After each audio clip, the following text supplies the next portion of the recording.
สนุนโดยแอปวันดีคอนเทนต์จริตไทยเพื่อคนไทยดาวน์โหลดได้แล้ววันนี้ยาแคปซูลขมิ้นชันอุ้ยอันบรรเทาอาการท้องอืดท้องเฟ้อ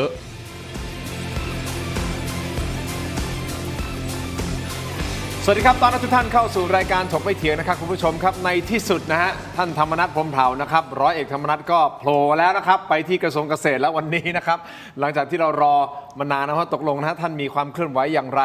นะตอนแรกก็ไม่แน่ใจนะครับว่าสรุปท่านจะออกมาพูดอย่างไรแต่โอเคพอท่านออกมาแล้วท่านก็ออกมาบอกนะครับว่าคนเรามีศักดิ์ศรีนะกล้าทำมีศักดิ์ศรีจะไม่วิ่งหาใครก่อนอยู่แล้วนะครับคุณผู้ชมแน่นอนผู้สื่อข่าวก็ไปเอาไมค์ไปเจาะถามแล้วครับว่าตกลงความชัดเจนในการจัดตั้งรัฐบาลของรัฐบาลคุณอนุทินเนี่ยกล้าทำว่าอย่างไรมีการโทรคุยกันไหมมีการตกลงดีลอะไรกันไหมแล้วงูเห่าล่ะงูเห่าสีเขียวงูเขียวเนี่ยตกลงมีหรือไม่มีอย่างไรนะครับท่านธรรมนัสตอบทุกประเด็นนะครับแต่ก็ยังไม่ฟันธงว่าสรุปแล้วจะร่วมหรือไม่ร่วมรัฐบาลท่านบอกนะฮะท่านบอกว่าเป็นหน้าที่ของนะฮะพรรคที่ได้คะแนนเสียงอันดับหนึ่งในการทำหน้าที่จัดตั้งรัฐบาลก็ยังสงวนท่าทีอยู่นะคุณผู้ชมครับนี่คือประเด็นร้อนประเด็นแรกส่วนประเด็นหนึ่งคุณผู้ชมครับกกต.ฟ้องประชาชน6 คนนะฮะรายชื่อก็ออกมาแล้วนะครับซึ่งในนี้ก็มีอาจารย์สมชัยศรีสุทธิยากรด้วยนะฮะมีคุณไอติมพฤษด้วยนะครับนะแล้วก็มีกูรูทางด้านไอทีและที่สำคัญมีนะฮะช่างภาพด้วยนะฮะที่เป็นสื่อ6 คนครับโดนฟ้องข้อหาหนักด้วยนะครับทั้งพรบคอมทั้งอ้างยี่เดี๋ยวก่อนนะอ้างยี่นี่คือเราใช้กับพวกมาเฟียพวกซ่องโจรไม่ใช่เหรอครับโอ้แค่ไปสังเกตการนะตรงหน่วยเลือกตั้งมันถึงขนาดอ้างยี่เลยเหรอครับวันนี้คุณผู้ชมครับขอต้อนรับแขกรับเชิญของผม2 ท่านนะฮะท่านแรกครับท่านให้เกียรติมาในรายการนะฮะท่านยังไม่เคยมาแต่วันนี้เป็นครั้งแรกแล้วผมเชื่อว่าจะมีครั้งต่อๆไปนะครับท่านเป็นนักเคลื่อนไหวทางการเมืองนะครับ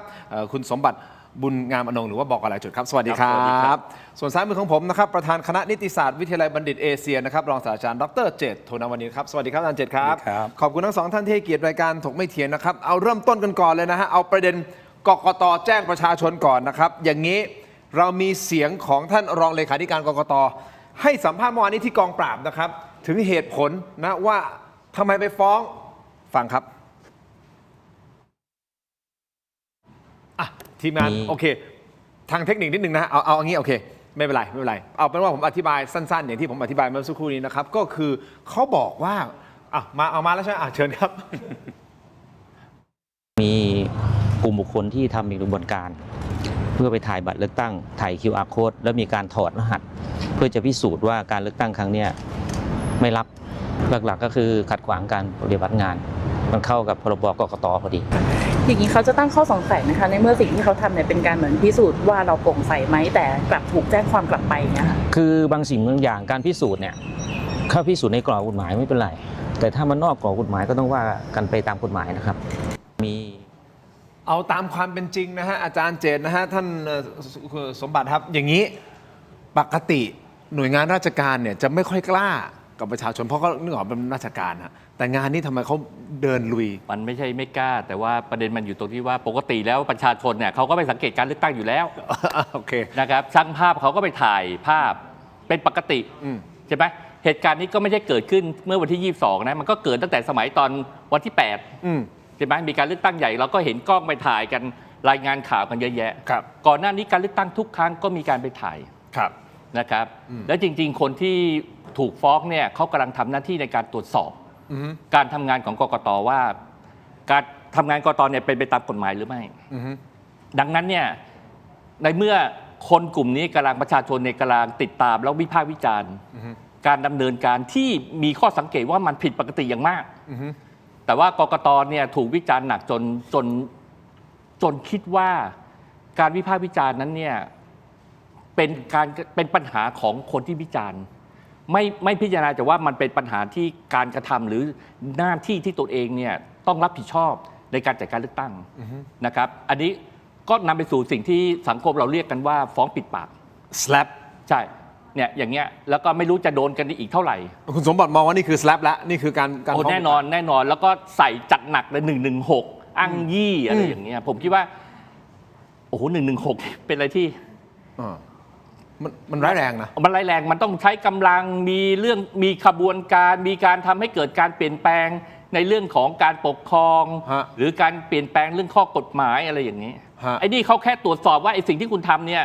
ครับ มันเป็นไปตามกฎหมายหรือไม่ อืม เพราะกฎหมายบอกให้คุณ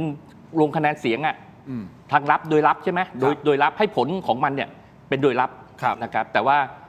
เนื่องจากว่าไอ้ปัญหาเรื่องไอ้รหัสอิเล็กทรอนิกส์ที่ปรากฏอยู่ใน อืม บัตรเลือกตั้งเนี่ย อือฮึ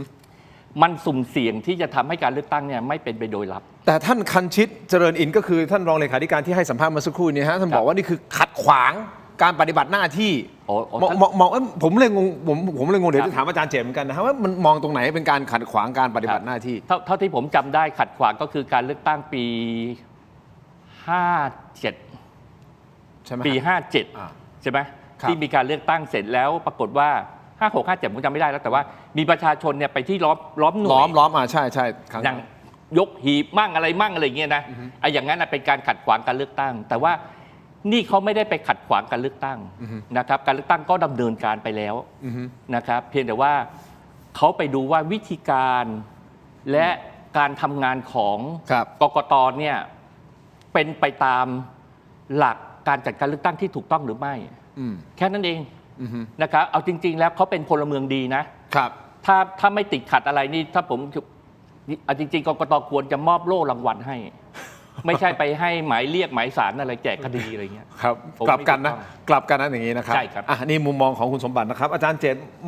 มองไงในประเด็นนี้นะครับเอ๊ะมันมีเป็นการ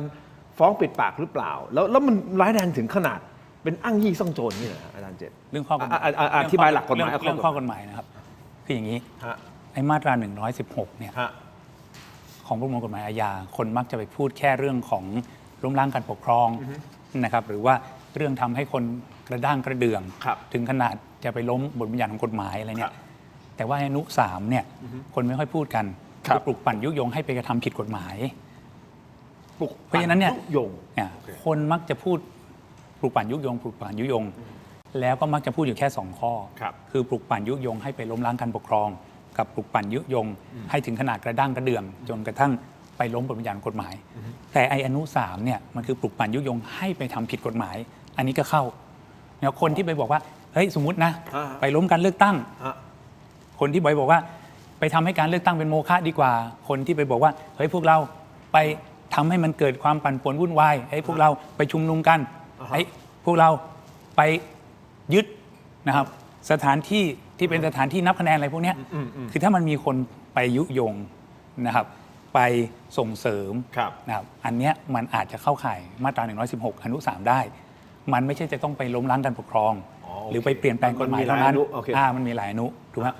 แต่เรื่องอ้างยี่ซ่องโจรเนี่ย ฮะ อ้างยี่ ข้นี้ ซ่องโจร มา เนี่ยมันเป็นกฎหมาย คือมันเขียนมานานแล้วล่ะ ครับ นะทุกวันนี้ถามว่ามันมีที่ใช้หรือเปล่าอ้างยี่นี่คือการที่คนเอาตั้งแต่แค่ 2 คนนะครับ คือ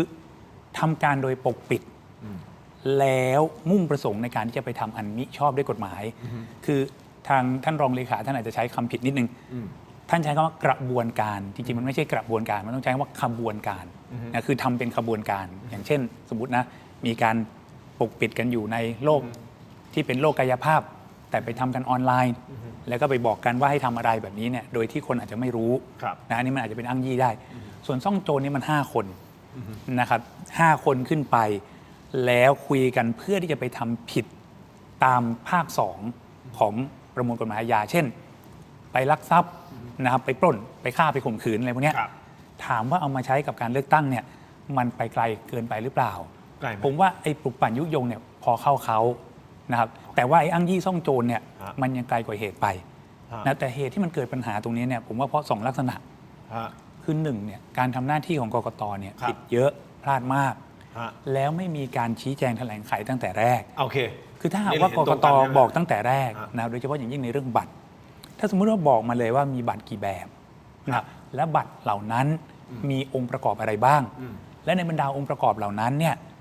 ใช้เพื่ออะไรนะครับ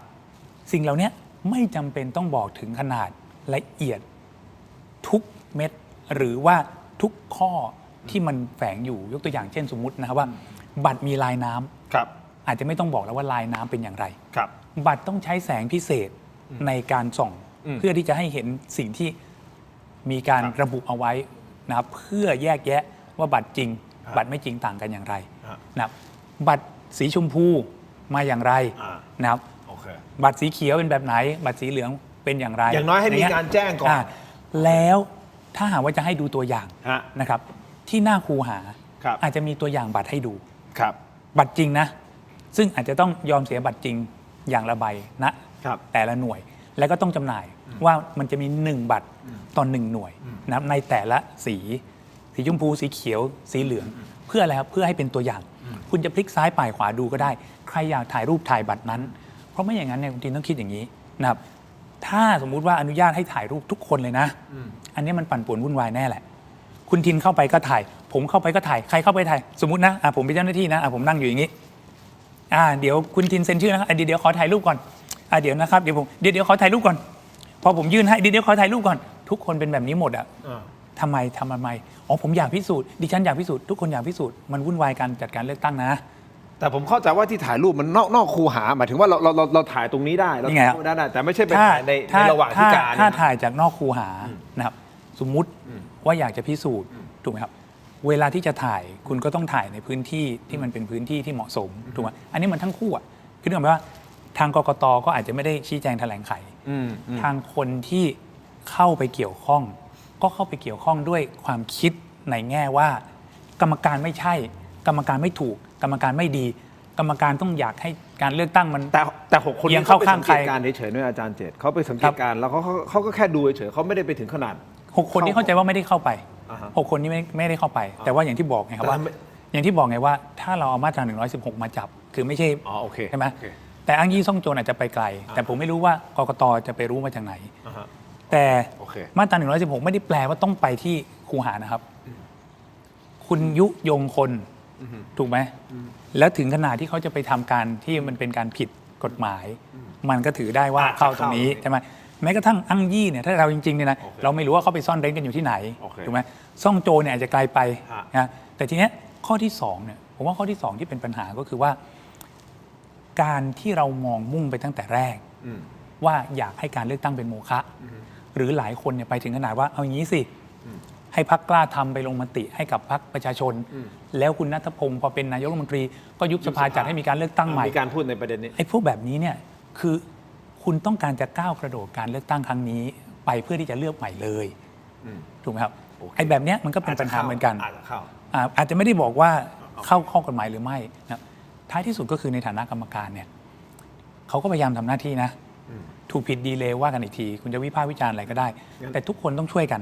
ในการทำให้การเลือกตั้งเนี่ยมันสุจริตมันเที่ยงธรรม โอเค นะกกตอาจจะเกินเลยไปบ้างนะแต่ว่าคนอื่นก็ต้องคิดด้วย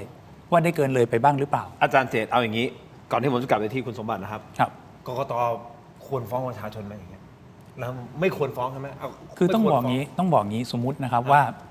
ประชาชนฉีกบัตร โอเค ถูกไหม อันนี้ประเด็นหนึ่ง หรือกกตเห็นว่ามันมีการกระทำมันผิดกฎหมายถูกไหมกกตควรฟ้องหรือไม่ อันเนี้ยกกตอาจจะมองว่ามันเป็นการกระทำผิดกฎหมายไง โอเค คืออย่าเพิ่งไปมองว่าเป็นการฟ้องปิดปากถูกไหมค โอ รับ เคซึ่งจะแตกต่างจากที่คุณสมบัติบอกมองว่านั่นนี่น่าจะเป็นการฟ้องปิดปาก พี่ปาในวันที่ 22 ที่มีการเลือกตั้งซ่อมนะครับ เหตุการณ์ก็ผมไม่ปรากฏว่ามีรายงานข่าวถึงความวุ่นวายนะถึงขนาดว่าการทำให้การจัดการเลือกตั้งเนี่ยดำเนินการไปด้วยความล่าช้าอย่างมีนัยสำคัญ หรือทำให้เกิดความวุ่นวายนะครับประชาชนนี่ไปประท้วงปิดหีบยกหีบหรือไปขัดขวางกันหรือเกิดเหตุใดๆนะผมไม่เห็นสัญญาณใดๆนะครับผมเข้าใจว่าสื่อมวลชนแล้วก็ประชาชนหรือนักวิชาการจำนวนหนึ่งเนี่ยเขาไปที่คูหาเนี่ยเพื่อจะดูว่าสิ่งที่กกตจัดการเลือกตั้งในวันที่ 22 นั้นเนี่ยมันเป็นหรือแตกต่างไปจากการจัดการเลือกตั้งในวันที่ 8 กุมภาพันธ์อย่างไรคือผมคิดว่าวันที่ 22 เนี่ยโฟกัสมันอยู่แค่นี้เองนะค เพ รับ ราะวันที่ 8 เรามีแล้วถูกต้องไหมเขาก็เลยจะดูไอ้22เนี่ยมันเหมือนหรือแตกต่างจากวันที่ 8 ยังไง ถูกต้อง โอเค ทีนี้เวลาเราพูดถึงการถ่ายภาพเนี่ยในความเข้าใจผมเนี่ย ครับ การถ่ายภาพที่เป็นปัญหาเนี่ยมันเ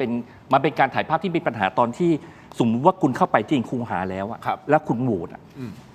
แล้วมันก็มีความกังวลว่าถ้าคุณถ่ายภาพนั้นออกไปได้ปุ๊บเนี่ยมันก็อาจจะเอาไปยืนยันว่าเราได้ถึงไปรับอภิสินจ้างมาว่าเราได้กาเลขอะตามที่รับเงินมาเรียบร้อยแล้วนะอย่างนั้นมันผิดนะครับคุณดูอย่างไอตอนเลือกตั้งปี ปี 49 อ่ะที่มีคนซูมเข้าไปอ่ะ ครับ กล้องซูมเข้าไปอ่ะ ที่ครูหามันหันออกอะ ใช่ ผมถามว่ามีการฟ้องไอ้คนที่ซูมกล้องเข้าไปไหมไม่นะ สุดท้ายแล้วคนที่แพ้นี่คนที่เป็นความผิดนี่คือกกตนะจัดการเลือกตั้งอ่ะไม่เป็นรับ ไม่ใช่ไม่รับแล้วก็ต้องยกเลิกเป็นโมฆะไปดังนั้นเวลาเราพูดว่าใครเป็นคนถูกคนผิดอ่ะคือเขาก็ไม่ได้เป็นคนไปล้วงบัตรเนาะเนี่ยคดีตอนนี้นะคดีนี้นะคือเขาไม่ได้เป็นคนไปล้วงบัตรเสร็จแล้วมากานะมาชูนะการแสดงเลขบัตรเนี่ยหรือเลขบัตรเนี่ยเป็นการแสดงโดยเจ้าหน้าที่ของกกต.กปน.แล้วประชาชนก็ไปดูใช่ไหมครับสื่อมวลชนก็ถ่ายรูปใช่ไหมครับมันแค่นั้นเองนะครับส่วนใครจะพิสูจน์ว่าภาพที่ถ่ายได้ตรงนั้นเสร็จปุ๊บเนี่ยเพื่อจะมาพิสูจน์ว่าการทำหน้าที่ของกกต.เนี่ยกระทำไปโดยที่ไม่เป็นไปตามบทบัญญัติของรัฐธรรมนูญเนี่ยไอ้อย่างนั้นก็คุณก็ไปสู้ในทางเทคนิคนั้นสู้ว่าไอ้วิธีการจัดการเลือกตั้งของตัวเองเนี่ยมันไม่ผิดมันรับยังไงนะครับส่วนว่าประชาชนเนี่ยจะพิสูจน์ว่าการทำหน้าที่ของกกต.เนี่ยมันไม่รับอ่ะนะครับหมายถึงว่าไอ้ผลของมันนะมันไม่รับอย่างนั้นอ่ะคุณก็ต่างคนต่างฝ่ายต่างก็ไปหาวิธีการเรื่องนี้กันแล้วก็สู้กันถึงศาลแหละผมว่างานเนี้ยสุดท้ายไปที่ศาลใช่หรือเปล่าอาจารย์เจตเดี๋ยวผมขอเนี่ยพักสักครู่นะเดี๋ยวช่วงหน้ากลับมาฟังอาจารย์เจตพูดเพิ่มเติมในประเด็นนี้นะครับจะไปจบที่ศาลใช่ไหมนะตรงนี้เลยแล้วมันจบเด็ดขาดไปเลยนะครับคุณผู้ชมครับส่วนอีกประเด็นหนึ่งเมื่อวานนี้ตอนกลางคืนเกือบ4 ทุ่มนะอาจารย์เจตทางกกต.ก็มีการประกาศจำนวนผู้มาใช้สิทธิ์เลือกตั้งอย่างเป็นทางการนะครับ37,807,781 คนหรือคิดเป็นอัตราส่วนก็คือ 71.42%และเชื่อไหมฮะว่าเขาบอกว่าบัตรเขย่งนะฮะความไม่ตรงกันระหว่างบัตรบัญชีรายชื่อกับบัตรแบ่งเขตนี่นะครับเขย่งอยู่แค่3 ใบเฮ้ยแล้วก่อนหน้านี้ที่เขาบอกมีเป็นแสนใบเนี่ยตกลงทำไมมันอยู่ที่3 ใบทั้ง2ท่านคิดเห็นอย่างไรพักสักครู่ครับช่วงหน้ากลับมาติดตามครับ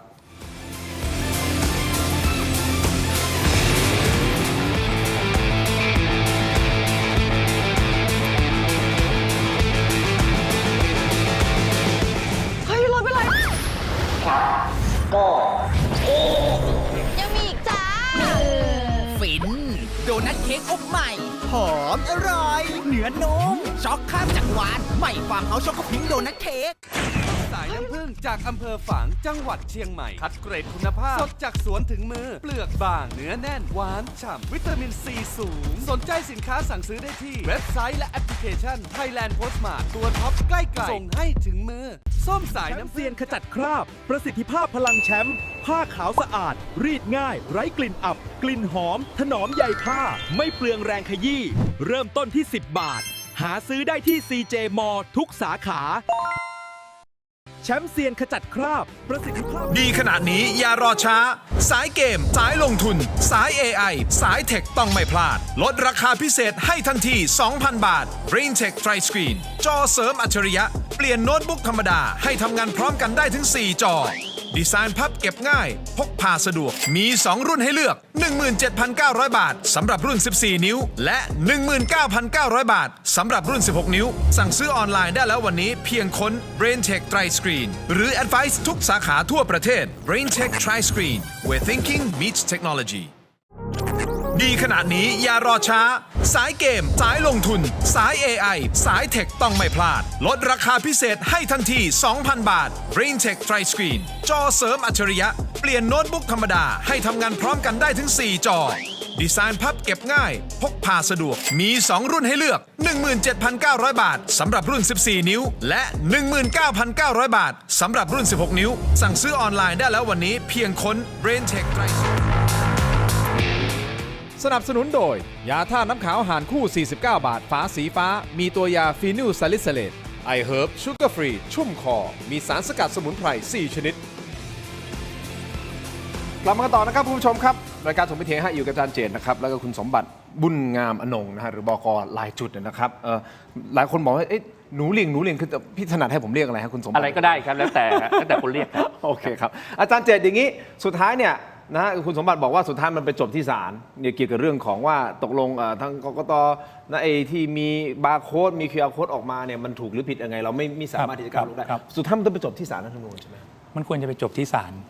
นะครับคือศาลใดศาลหนึ่งก็แล้วแต่แล้วก็อันที่จริงเนี่ยนะครับคือ เราวิพากษ์วิจารณ์ได้ แต่ว่าคืออย่าไปตั้งตนเป็นศาลเตี้ยแล้วอย่าไปพิพากษาใคร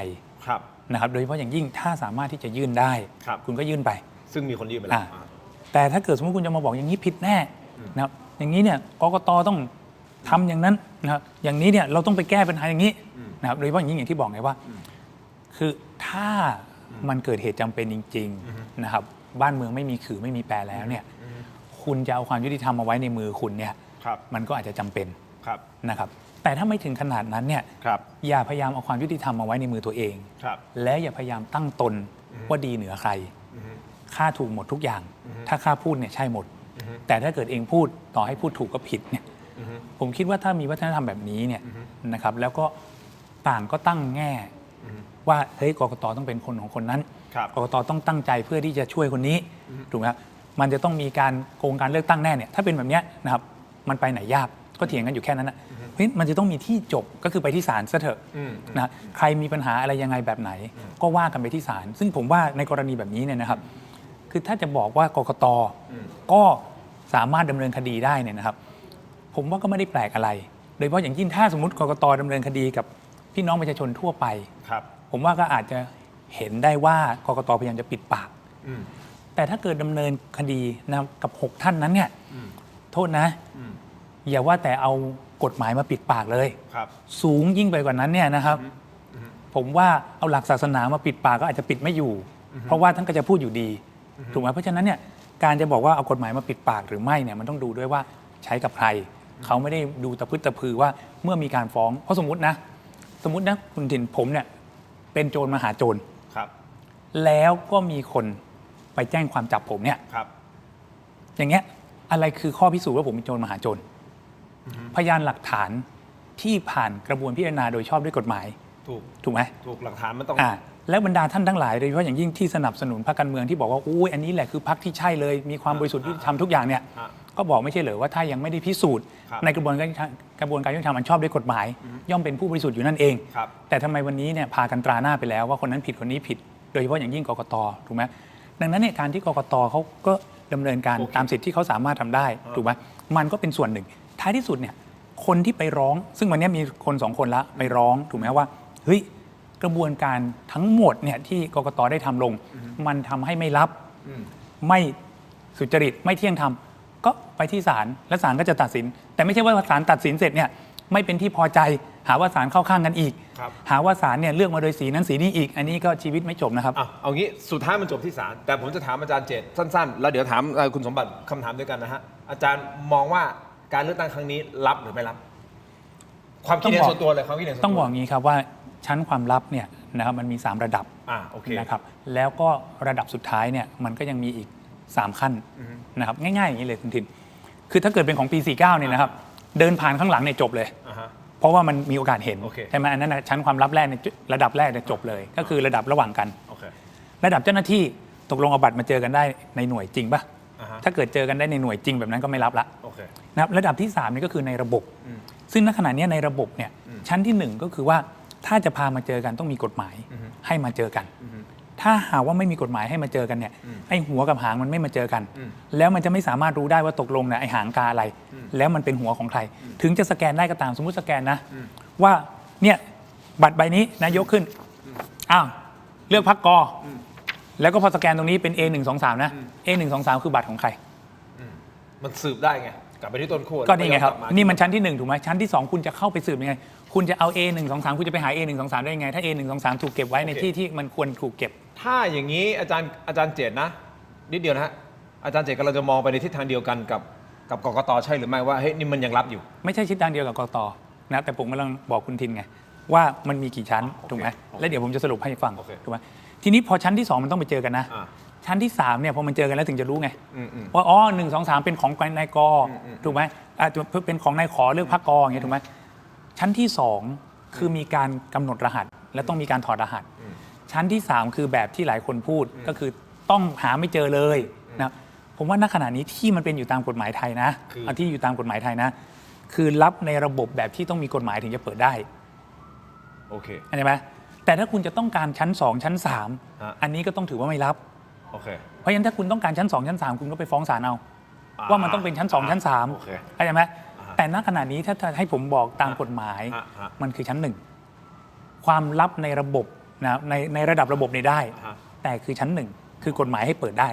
แต่จะมีความจำเป็นอะไรที่กฎหมายจะให้เปิด ผมก็ไม่เชื่อว่าจะมีศาลไหนให้เปิดอ่ะ โอเคแสดงว่ายังรับอยู่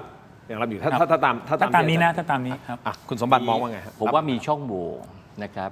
คือสมมุติว่าถ้ามีคนล่วงรู้ เดี๋ยวก่อนต้องดูว่าเจตนาของการออกแบบไอ้รหัสสัญลักษณ์อิเล็กทรอนิกส์ที่อยู่ในบัตรเลือกตั้งเนี่ย ไอ้บาร์โค้ดนี่นะ ใช่ครับ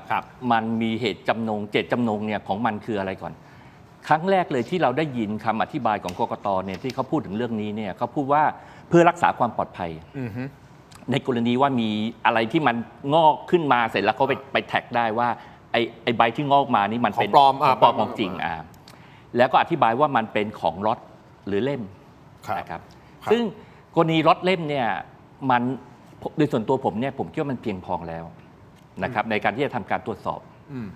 ไอ้เรื่องมาตรการเรื่องรปภอะไรทั้งหลาย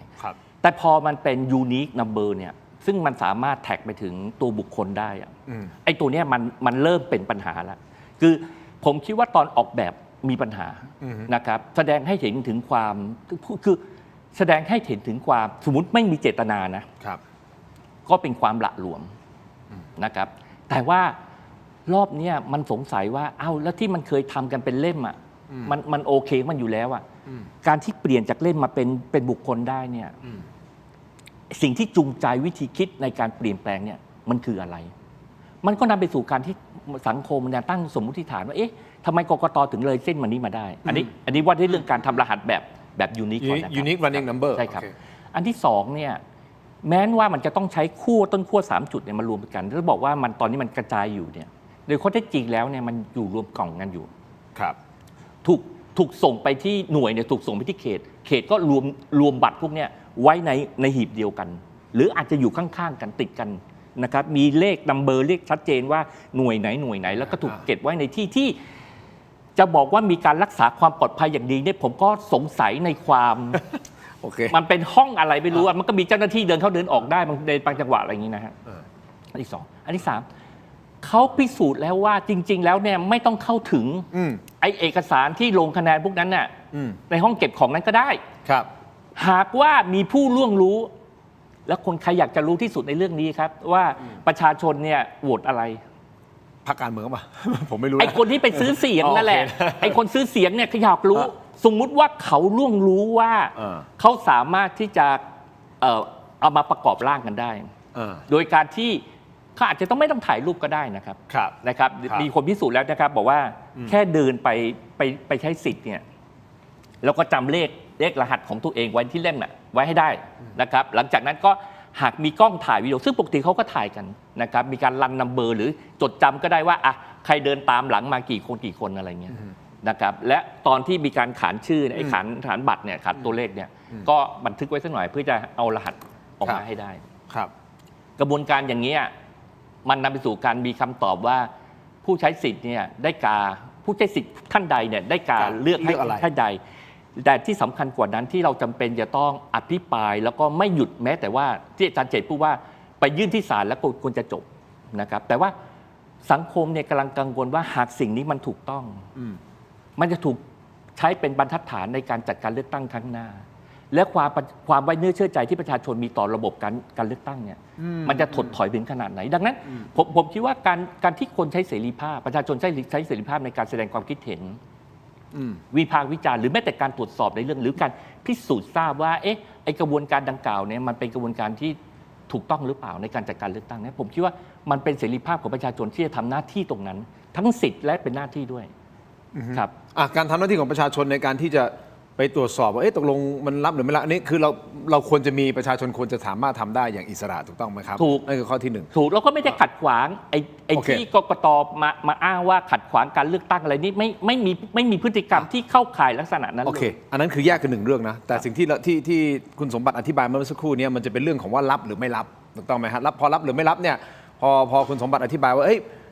มันจะรับได้ยังไงถ้าสมมุติเกิดมันสามารถที่จะ backtrack ไปได้ถูกต้องไหมถ้ามันมีโอกาสที่จะ backtrack ไปได้ถึงแม้มันจะยากถึงแม้มันจะมีลำดับชั้น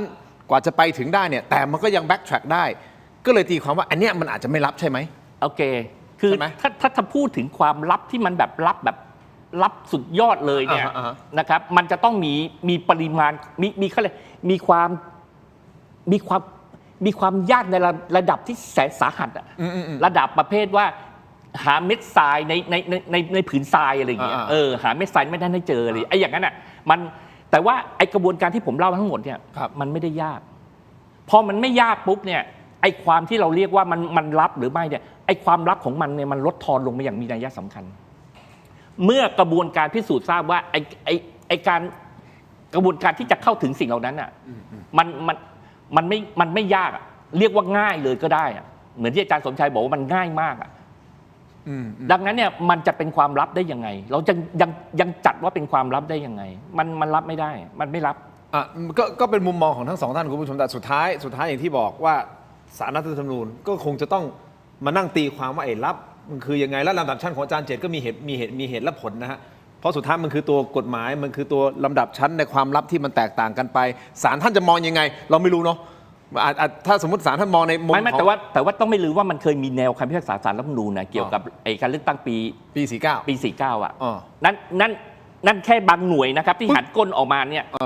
นะครับนั่นยังล้มเลยอ่ะถือว่าเป็นไม่รับเลยแล้วนี่มันระดับประเทศเลยอ่ะโอเคอาจารย์สั้นๆนิดเดียวครับเดี๋ยวผมต้องพักนิดเดียวคือมันมีปัญหาอยู่2-3 ข้อเร็วๆนะครับข้อที่1เนี่ยคือความน่าเชื่อถือของกกต.อันนี้เรายอมรับว่ากกต.มีความน่าเชื่อถือต่ำข้อที่2เนี่ยคืออะไรที่มันดีอยู่แล้วแล้วมันสามารถพิสูจน์ความแท้จริงได้ไปเปลี่ยนมันทำไมอันนี้ผมถามกกต.มาหลายที่นะเขาก็ไม่เปลี่ยนอันนี้เนี่ยแหละเป็นปัญหาประการที่2คือพอเปลี่ยนเสร็จมันไปสู่ปัญหาประการที่3ถ้าใครก็แล้วแต่ที่มีโอกาสล่วงรู้ถึงการเปลี่ยนแปลงนี้แล้วมันไปสืบได้ถึงคนจริงๆโดยที่วางแผนไว้ตั้งแต่แรกอันนี้มันก็ไม่รับแน่แหละครับแต่มันจะถึงขั้นนั้นหรือไม่ใช่ไหมแต่แน่นอนครับอย่างที่บอกความน่าเชื่อถือของกรรมการถูกไหม2ก็คือคุณไปเปลี่ยนวิธีการที่มันดีอยู่แล้วทำไมถูกไหม3ก็คือว่าถ้ามันไปถึงคนได้จริงโดยการวางแผนไว้ก่อนนะอันนี้คุณก็เสร็จแหละโอเคคุณผู้ชมผมว่าเรื่องของรับไม่รับอันนี้ก็คงสุดท้ายมันก็ถกเถียงกันก็ถึงได้บอกว่าคือถ้าไปถึงศาลแล้วศาลท่านวินิจฉัยและตัดสินออกมายังไงเนี่ยที่ผมว่าจบคือตรงนั้นแต่ท่านจะไม่เห็นด้วยกับศาลก็แล้วแต่ท่านแต่มันต้องมีจุดยุติไงถูกไหมถ้ามันไม่มีจุดยุติมันก็ไม่มีทางที่จะจบโอเคแต่ที่แน่ๆก็ยุติหรือเปล่าไม่แน่ใจคุณผู้ชมครับปรากฏตัวแล้วนะฮะคุณสมบัติอาจารย์เจตครับก็คือคุณธรรมนัสพรหมเผ่าครับคุณผู้ชมครับและมีผู้สื่อข่าวแน่นอนแหละเขาบอกรอมาหลายวันแล้วรอมา 2-3 วันแล้วที่กระทรวงเกษตรกว่าท่านจะโผล่มาพอท่านโผล่มาเสร็จปุ๊บแน่นอนเขาต้องไปถามกรณีเรื่องของการร่วมรัฐบาลแต่มันมีประเด็นสำคัญกว่านั้นอีกนะฮะมันมีข่าวแว่วว่ามีงูเห่าอยู่9ตัวงูสีเขียวแล้วกันงูเขียวหางไหม้9ตัวว่าตกลงมีไหมที่จะข้ามขั้วจะกล้าทำเนี่ยไปอยู่กับภูมิใจไทยคุณผู้ชมครับท่านธรรมนัสตอบว่าอย่างไรพักสักครู่ครับช่วงหน้ากลับมาติดตามครับ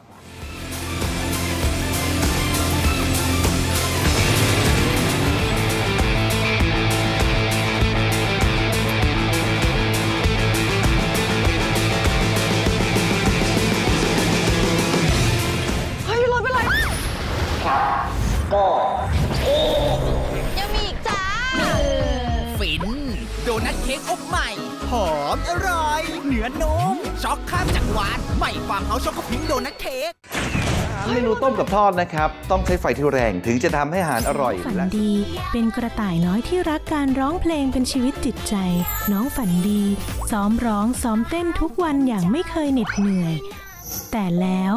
เรื่องไม่คาดฝันก็เกิดขึ้นก่อนวันแข่งเพียงวันเดียวยามีในขณะที่ความหวังกำลังจะหมดไปน้องฝันดีก็มองเห็นบางสิ่งพี่คิดดีเราร้องเพลงไม่ได้แต่เรายังเต้นได้นี่นาและลำดับต่อไปขอเชิญพบกับน้องฝันดีครับน้องฝันดีจะทำอะไรน่ะเธอไม่ได้มาร้องเพลงหรอกหรอว้าวถึงจะร้องเพลงไม่ได้แต่น้องฝันดีก็เปลี่ยนวิกฤตให้เป็นการแสดงที่ยอดเยี่ยมพร้อมกับเพื่อนๆของเธอด้วยความคิดสร้างสรรค์อันน่าทึ่งทำให้น้องฝันดีได้รับรางวัลไปครองและที่สำคัญที่สุดเธอยังได้เรียนรู้บทเรียนอันมีค่าอีกด้วยเมื่อแผนหนึ่งไม่สำเร็จเราก็สร้างแผนใหม่ได้เสมอค่ะอย่ายอมแพ้นะครับจำไว้นะคะเด็กๆทุกปัญหามีทาง สนับสนุนโดย Lift Up Your Life สร้างสรรค์ความสุขให้ชีวิต Seagull Electric กลับมากันต่อนะครับคุณผู้ชมครับยังอยู่กับคุณสมบัตินะฮะอาจารย์เจตนะฮะคุณผู้ชมครับเอาแหละนะ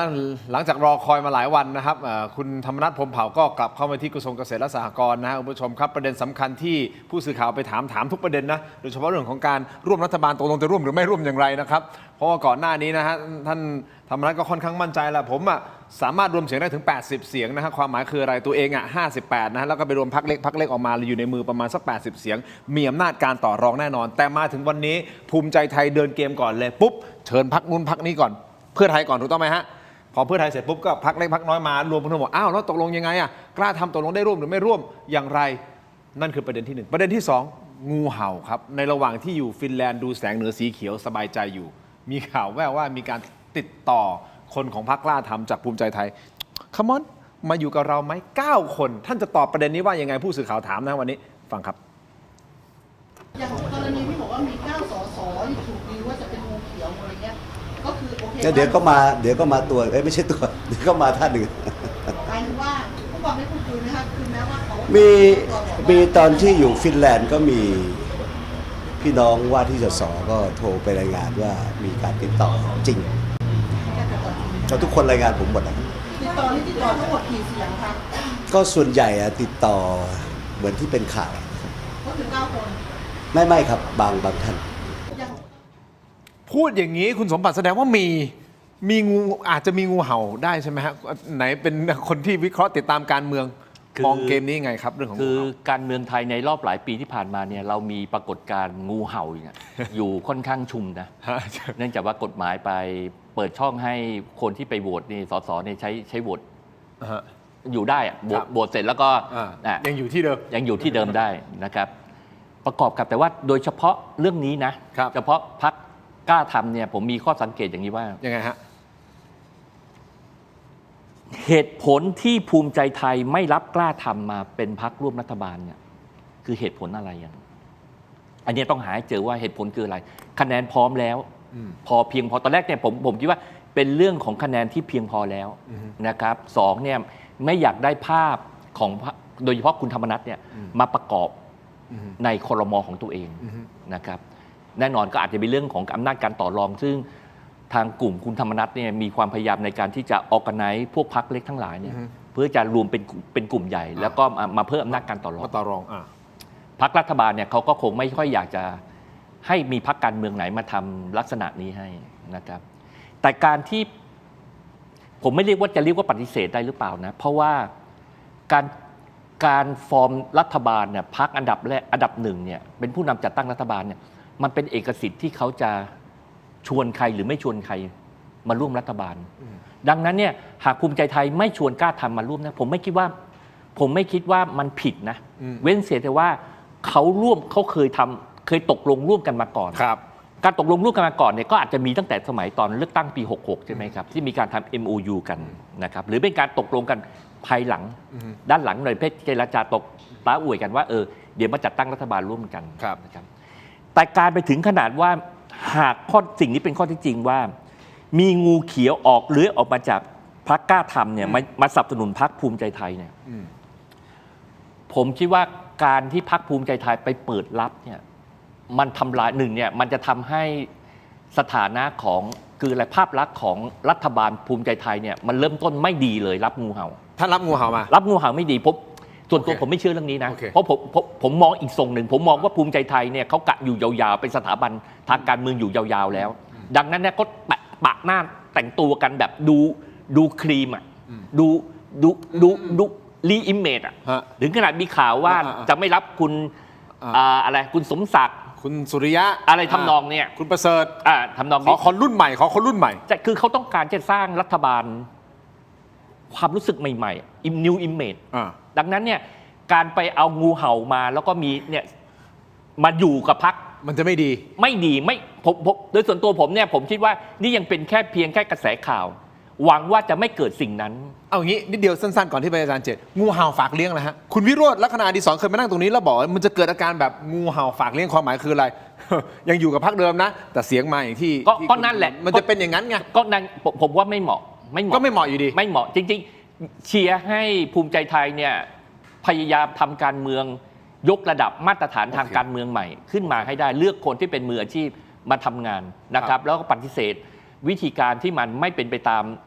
คันลองที่ถูกต้องนะครับแม้ว่าจะมีเป็นวัฒนธรรม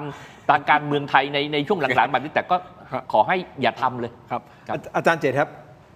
การฟอร์มรัฐบาลมันคือคณิตศาสตร์นึกออกไหมครับว่าพรรคนี้มีกี่เสียงพรรคนู้นมีกี่เสียงรวมๆกันได้ไม่ได้แล้วก็อำนาจการต่อรองเป็นยังไงแล้วมีคนหลายคนก่อนหน้านี้หลายกูรูหลายท่านมารายการเราบอกว่าเป็นไปไม่ได้ที่กล้าทำจะไม่ร่วมกับภูมิใจไทยเพราะว่าถ้าสมมติเพื่อไทยถอนออกมาเนี่ยงอนนึกออกมาถอนแค่พรรคเดียวปึ้งหายไปเลยนะรัฐบาลมันไม่ถึงครึ่งเลยนะอาจารย์เจตมองไงกับกรณีของกล้าทำและเรื่องของงูเห่าด้วยมันคือเรื่องตัวเลขอยู่แล้วล่ะอันนั้นใช่แต่ว่าต้องเรียนอย่างนี้ครับว่าถ้าเราเอาตามระบบรัฐสภาเลยเนี่ยนะครับคุณจะไปรวมเสียงอะไรกันยังไงก็แล้วแต่นะแต่ว่าถ้าเกิดระบบรัฐสภาเอาตามแบบเวสต์มินสเตอร์คือระบบของสหราชอาณาจักรเลยนะคือสิ่งที่มันจะเป็นตัววัดที่แท้จริงไม่ได้อยู่ที่ว่าคุณคุยกับใครได้ยังไงแบบไหนแต่มันคือการเลือกประธานสภาผู้แทนราษฎรถ้าเป็นเวสต์มินสเตอร์เลยเนี่ยเขาแค่เลือกประธานสภาผู้แทนราษฎรนะแล้วประธานสภาผู้แทนราษฎรเนี่ยเขาก็จะรู้แล้วล่ะว่าบรรดาคนที่ยกมือให้นะครับมันคือพรรคที่จับมือกันว่าจะจัดตั้งรัฐบาลร่วมกันละก็จะเอาคนที่ถ้ามันเป็นการร่วมรัฐบาลนะเป็นหัวหน้าพรรคของพรรคที่มีคะแนนมากที่สุดไปทูลเกล้าถวายคำแนะนำในระบบอังกฤษเนี่ยเป็นพระราชอำนาจโดยแท้นะครับอยู่ที่พระมหากษัตริย์สมเด็จพระราชินีเลยว่าจะทรงพระกรุณาโปรดเกล้าบุคคลใดนี่คือสหราชแต่ทั้งหมดเนี่ยที่ผ่านมาพระองค์ท่านก็ทรงพระกรุณาโปรดเกล้าหัวหน้าพรรคของพรรคที่มีคะแนนมากที่สุดนั่นแหละนะครับทีนี้พอกลับมาประเทศไทยมันจะ2ขยักเมื่อลงมติได้ประธานสภาผู้แทนราษฎรแล้วเนี่ยยังมีอีกอันนึงลงมติให้ได้นายกรัฐมนตรีอันนั้นมันถึงจะวัดที่แท้จริงเพราะมันเคยมีนะคุยกันมาเนี่ยพอถึงเวลายกมือไม่ยกมือให้คุยกันมาพอถึงเวลาบอกจะไม่ยกมือกลับยกมือให้กันเนี่ยเพราะอันนั้นน่ะจะเป็นตัววัดว่าจะอยู่ด้วยกันหรือไม่อยู่ด้วยกันท้ายที่สุดนะเพราะว่ามันคือเข้าระบบละดังนั้นวันนี้ถ้าเกิดจะสรุปมันยังเร็วเกินไปว่าตกลงใครจะยกมือให้ใครหรือไม่ยกมือให้ใครใครจะร่วมกับใครหรือไม่ร่วมเพราะว่าทั้งหมดอาจจะเป็นเขาว่าเธอว่าหรือว่าสื่อว่ากันนะถูกไหมแล้วมันอาจจะมีกลลวงกลลับสับขาหลอกอะไรเราไม่รู้แต่ถ้ามาพูดเรื่องงูเห่าเนี่ยนะครับต้องบอกอย่างนี้ว่าถ้ามันเคยมีงูเห่าไม่ดีอยู่ตัวหนึ่งตามนิทานอีสปเนี่ยนะไม่ได้แปลว่างูเห่าทั้งแผ่นดินเนี่ยชั่วร้ายเลวทรามหมดนะแล้วเวลาจะพูดบริบทงูเห่าเนี่ยสมมุติครั้งแรกที่เคยเกิดขึ้นในการเมืองไทยนะคุณสมัครสุนทรเวชเนี่ยรับชุบเลี้ยงคนจำนวนหนึ่งเหมือนกับชาวนางูเห่ามาอุ้มจนกระทั่งพออุ่นเสร็จปุ๊บไปฉกเขามันก็ต้องดูว่าบริบทในพรรคกล้าทำอ่ะถ้าจะบอกว่าบรรดาคนทั้งหลายที่อยู่ในพรรคกล้าทำคุณธรรมนัสชุบเลี้ยงอุ้มมาแล้วไปฉกเนี่ยมันเคยมีบริบทแบบนี้หรือเปล่าที่ตอนมีพรรคพลังประชารัฐมีการอุ้มกันแล้วก็ให้ความอบอุ่นกันแล้วมีการถูกฉกโดยใครฉกใครหรือเปล่าถ้าเป็นเช่นนั้นกรรมใดใครก่อกรรมนั้นย่อมสนองหรือไม่ถูกไหมครับทำกรรมดีย่อมได้ดีทำกรรมชั่วย่อมได้ชั่วถูกไหมท้ายที่สุดก็คือว่าถ้าคนมันไม่ดีอย่าไปโทษบทบัญญัติของกฎหมายการเขียนรัฐธรรมนูญในเรื่องเอกสิทธิ์สสเนี่ยนะครับเพราะว่าท่านต้องคิดอย่างนี้เดิมทีที่ท่านบอกว่าพรรคสามารถที่จะเป็นขื่อในการครอบคนที่เป็นสมาชิกพรรคให้ลงมติไปในทางใดก็ได้เนี่ยนะครับท่านละเมิดสิทธินะครับเอางี้โทษท่านละเมิดเสรีภาพนะครับของคนทำไมต้องสังกัดพรรคจึงจะลงสมัครรับเลือกตั้งได้ถูกไหมนี่ละเมิดเสรีภาพของคนนะเสร็จแล้วท่านไปละเมิดเอกสิทธิ์ของสสซึ่งได้รับอำนาจมาจากประชาชนแต่ละคนโดยตรงรัฐธรรมนูญฉบับ2560เนี่ยเขียนไว้อย่างนี้ยังไงก็ตามก็คุณยังอยากให้สังกัดพรรคถูกไหมอันนี้ก็ละเมิดเสรีภาพนะแต่เรื่องเอกสิทธิ์สสเพื่อที่จะให้สสไม่ตกอยู่ใต้อานัตแล้วก็เขียนไว้ในรัฐธรรมนูญชัดเจนไม่ตกแม้กระทั่งภายใต้อานัตของพรรคถูกไหมคุณต้องพูดคุยกันเองแต่พอคนมันไม่ดีมันจะไปหาคนอื่นมันจะไปรับเงินทำไมกลายเป็นบทบัญญัติกฎหมายผิดอ่ะโอเคอาจารย์เจตงั้นผมขออนุญาตคุณผู้ชมท่านไปที่ออนไลน์ของเราตอนนี้นะครับ YouTube นะฮะ Terror Digital นะครับใน Terror Digital ใน YouTube นะฮะแล้วก็ Facebook ถกไม่เถียงไปกันต่อเดี๋ยวเราไปฟังความคิดเห็นอาจารย์เจตเพิ่มเติมแล้วคุณสมบัติเพิ่มเติมตรงนี้นะฮะและคุณธรรมนัสด้วยนะครับว่าท่านพูดยังไงเรื่องของการจัดตั้งรัฐบาลสุดท้ายคุณสมบัติมองยังไงว่ารัฐบาลจะมีกล้าทำหรือไม่เจอกันในออนไลน์ครับขอบคุณในทีวีก่อนนะครับขอบคุณครับเจอกันในออนไลน์ถกไม่เถียงครับสวัสดีครับ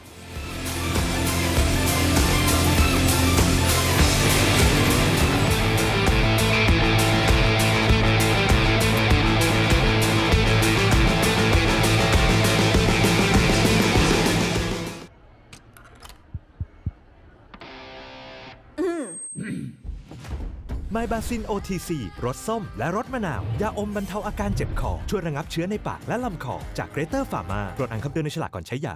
อยากมีบ้านนึกถึงแอปบ้านบายแจมมีซับให้เลือกมากกว่า 5,000 รายการ ดาวน์โหลดได้แล้ววันนี้ ทั้งระบบ iOS และ Android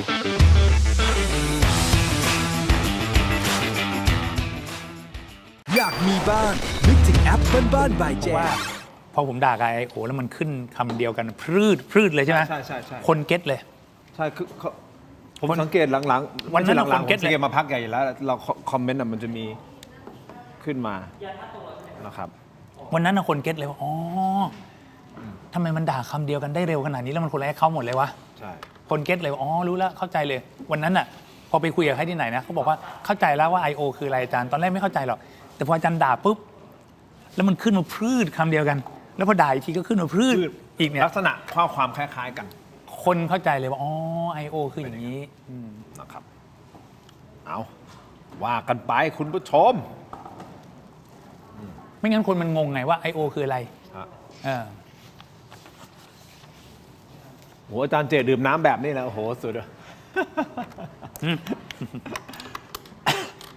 เอ๊ะอาจารย์เจยังวิ่งยังออกกำลังกายอยู่ ก็เรื่อย ยังรำยังเต้น มีรำไหมครับไอ้ดาบนี่มันหนักนะ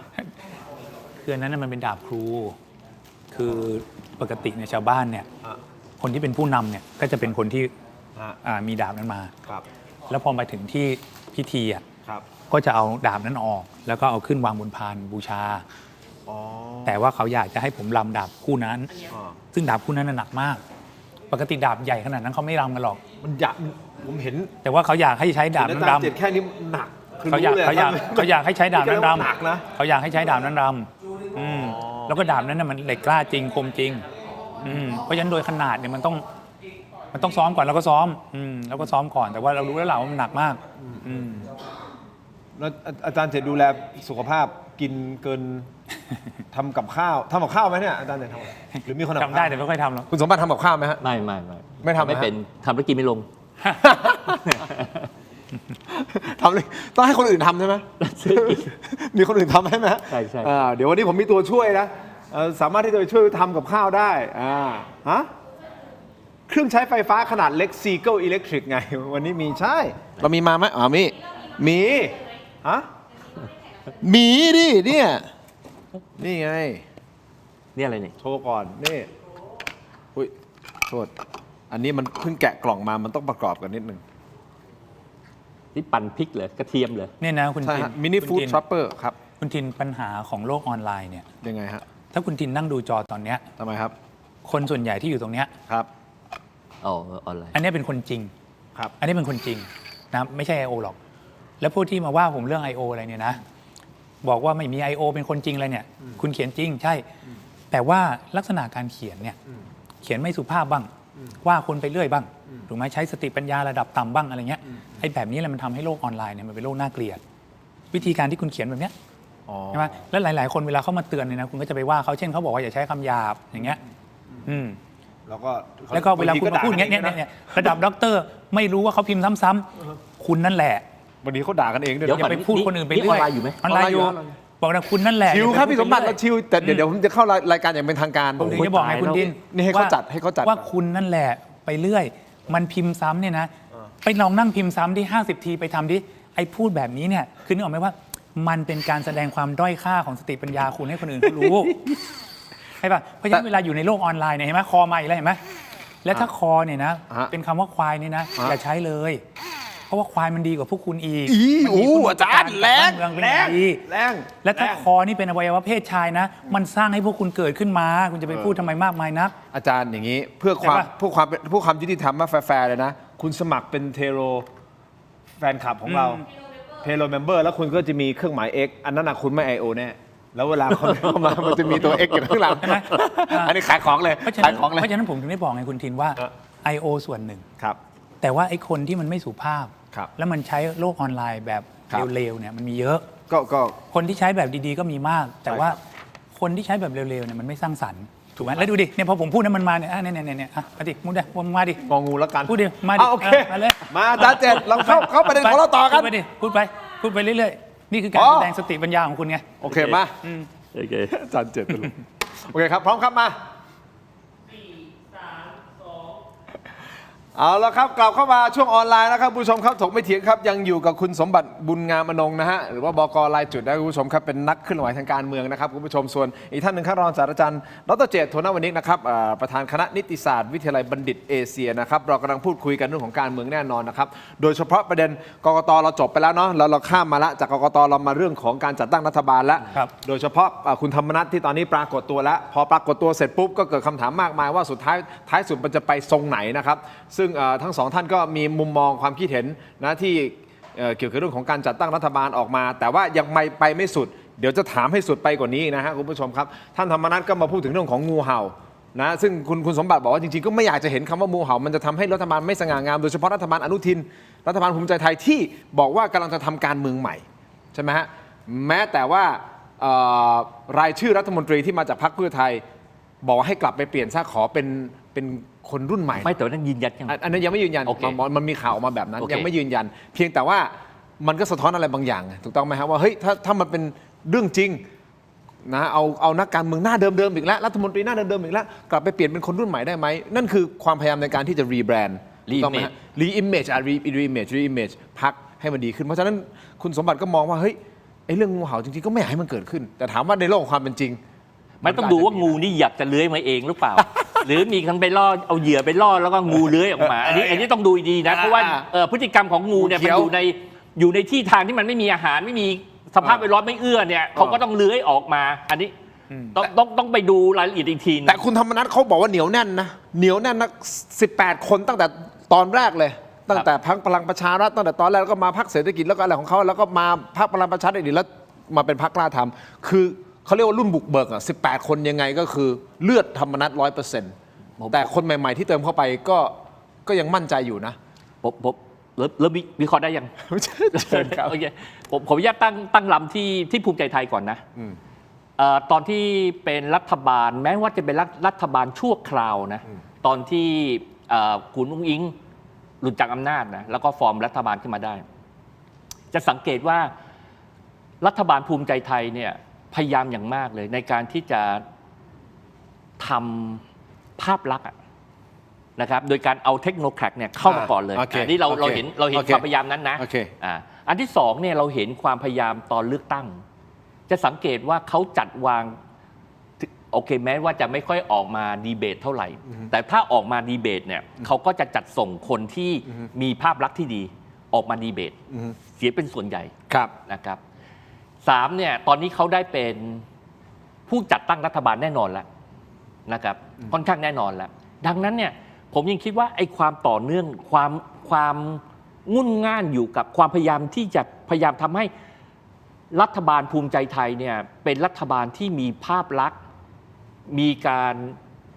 ขยับเพดานทางการเมืองขึ้นมาใหม่เนี่ยเพื่อจะเรียกความมั่นใจเนี่ยกลับขึ้นมาเนี่ยเพื่อจะอยู่เป็นสถาบันทางการเมืองซึ่งจะอยู่ยาวๆเนี่ยผมคิดว่าผู้จัดการรัฐบาลเนี่ยเขาต้องพิจารณาภาพนี้แน่นอน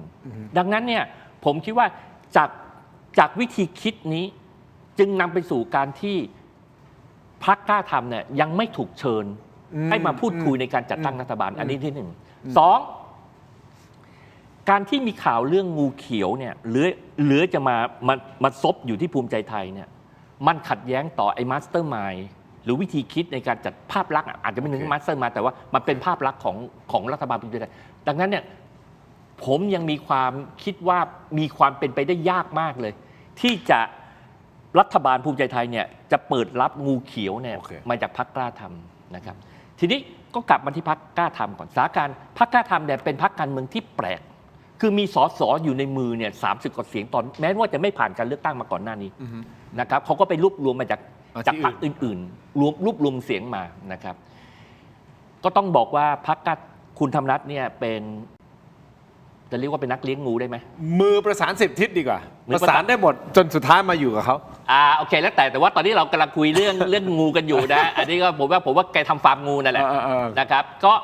ดังนั้นเนี่ยทุกคนมาอยู่ที่แกเนี่ยเพื่อความเชื่อว่าพรรคกล้าทำจะได้เป็นรัฐบาลเพราะทันทีที่คุณอุ้งอิงเนี่ยหลุดจากอำนาจปุ๊บเนี่ยพรรคกล้าทำเป็นพรรคการเมืองแรกเลยนะที่เข้าไปสนับสนุน พรรคภูมิใจไทยดังนั้นเนี่ยทุกคนในเกมกลเกณฑ์ทางการเมืองทั้งหมดรู้ว่าใครจะเป็นรัฐบาลมีโอกาสเป็นรัฐบาลมากที่สุดในเวลานั้นนะก็คือชัดๆก็คือมีภูมิใจไทยสองก็คือกล้าทำอ่ะมันการช่วยกันเอื้อกันใช่มันชัดเจนอยู่แล้ว ทีนี้สถานการณ์มันเปลี่ยนพรรคกล้าทำเนี่ยมีแนวโน้มว่าจะตกเป็นพรรคฝ่ายค้านผมถามว่าสสที่มารวมกันรวมอยู่ที่พรรคกล้าทำเนี่ยเขามีเจตจำนงจะเป็นสสฝ่ายค้านหรือเปล่าหรือเขารับได้กับการเป็นฝ่ายค้านได้มากน้อยแค่ไหนจริงๆแล้วธงของเขาจริงๆคือมาเป็นรัฐบาล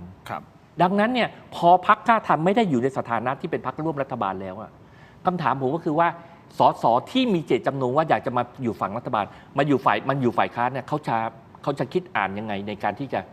จัดวางตัวเองอะถูกไหมฮะดังนั้นเราจึงเห็นความพยายามอย่างมากแม้ว่าภูมิใจไทยจะไม่ส่งสัญญาณใดๆเลยว่าอยากจะชวนคุณธรรมนัสหรือตัวแทนจากพรรคกล้าทำเนี่ยมาเจรจาจัดตั้งรัฐบาลแต่เราเห็นความพยายามอย่างมากเลยจากสมาชิกของพรรคกล้าทำในการที่จะแสดงตัวให้เห็นว่าอยากจะเข้าร่วมรัฐบาลก็คือเลขาธิการพรรคคุณไผ่ลิกก็พูดชัดเจนว่าไม่มีเงื่อนไขแล้วครับไม่ได้ขอตำแหน่งอะไรทั้งสิ้นไม่มีเงื่อนไขก่อนหน้านี้นะใช่ดังนั้นเนี่ยภาพใหญ่ก็เป็นสถานการณ์ประมาณนี้แต่ถามว่าสุดท้ายแล้วเนี่ยพรรคกล้าทำจะร่วมรัฐบาลหรือไม่เนี่ยหรือมีงูเขียวมาอยู่ร่วมหรือไม่เนี่ยก็กลับไปที่ประเด็นที่ผมวิเคราะห์เรื่องภูมิใจไทยตอนต้น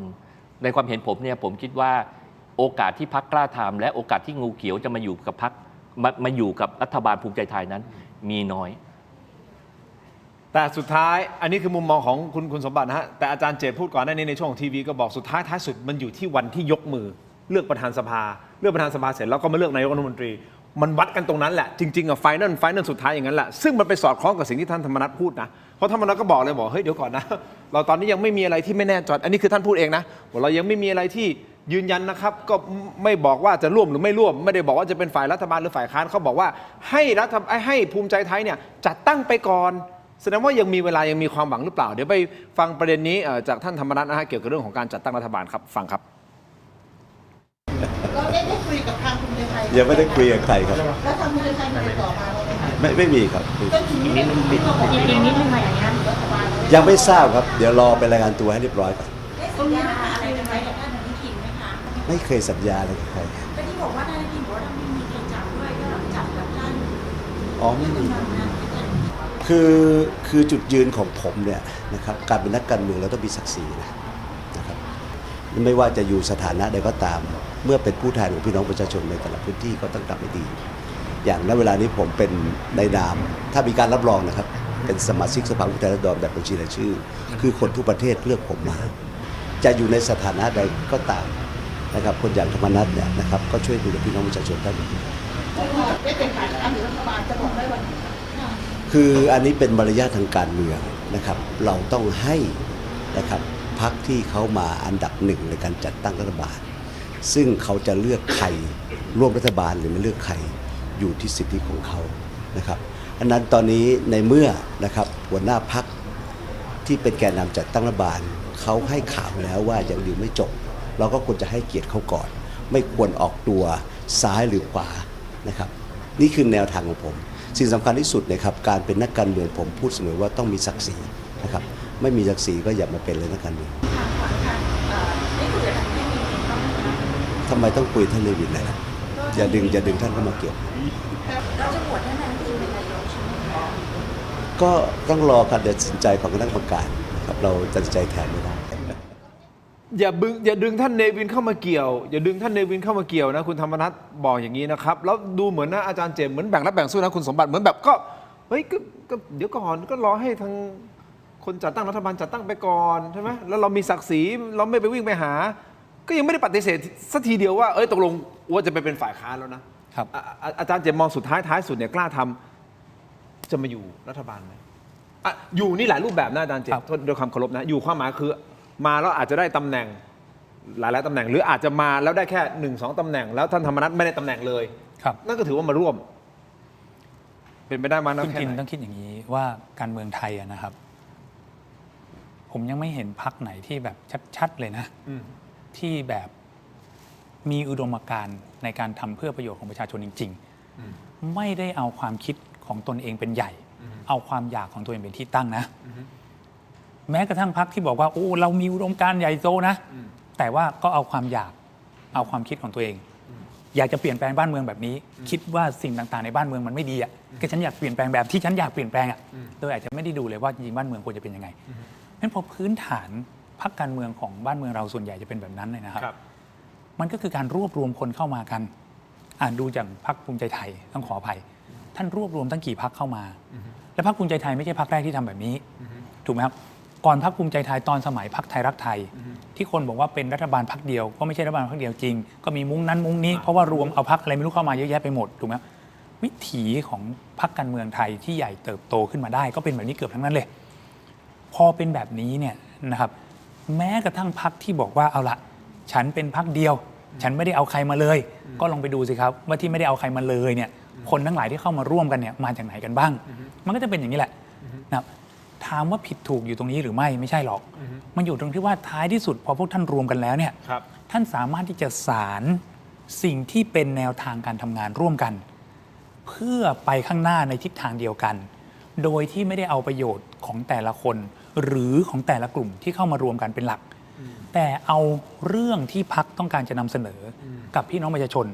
แล้วต้องการขับเคลื่อนในประเทศชาติเป็นหลักก่อนนะแล้วจากนั้นเนี่ยเอาล่ะถ้าส่วนแยกที่คุณคิดว่าคุณทำได้ดีกว่าหรือส่วนย่อยที่คุณมีพื้นที่บางพื้นที่ที่คุณสามารถที่จะลงไปทำงานแล้วมันสารสัมพันธ์กับประชาชนในพื้นที่ได้มากกว่าอันนี้จะเป็นอีกเรื่องนึงแต่มันจะต้องเป็นส่วนที่มันย่อยลงมาและท้ายที่สุดก็คือว่าแต่ละคนควรจะไปหาใครมาดำรงตำแหน่งภายใต้ระบบที่อาจจะเรียกว่าโควต้าหรืออะไรก็ตามจะเป็นคนของคุณหรือเป็นใครก็ตามที่มันเหมาะสมเอาบุคคลที่เหมาะสมกับงานมาลงในงานที่มันใช่ถูกไหมแล้วสามารถพัฒนาระบบการบริหารราชการแผ่นดินไปด้วยกันไอ้แบบเนี้ยมันไม่เห็นเลยที่พอไม่เห็นเนี่ยมันก็ว่ากันลำบากนะครับคุณทินถูกไหมสมมุตินะจะบอกว่าพรรคภูมิใจไทยจะไปเอาคนของพรรคกล้าทำมาเนี่ยจริงๆมันมีกฎหมาย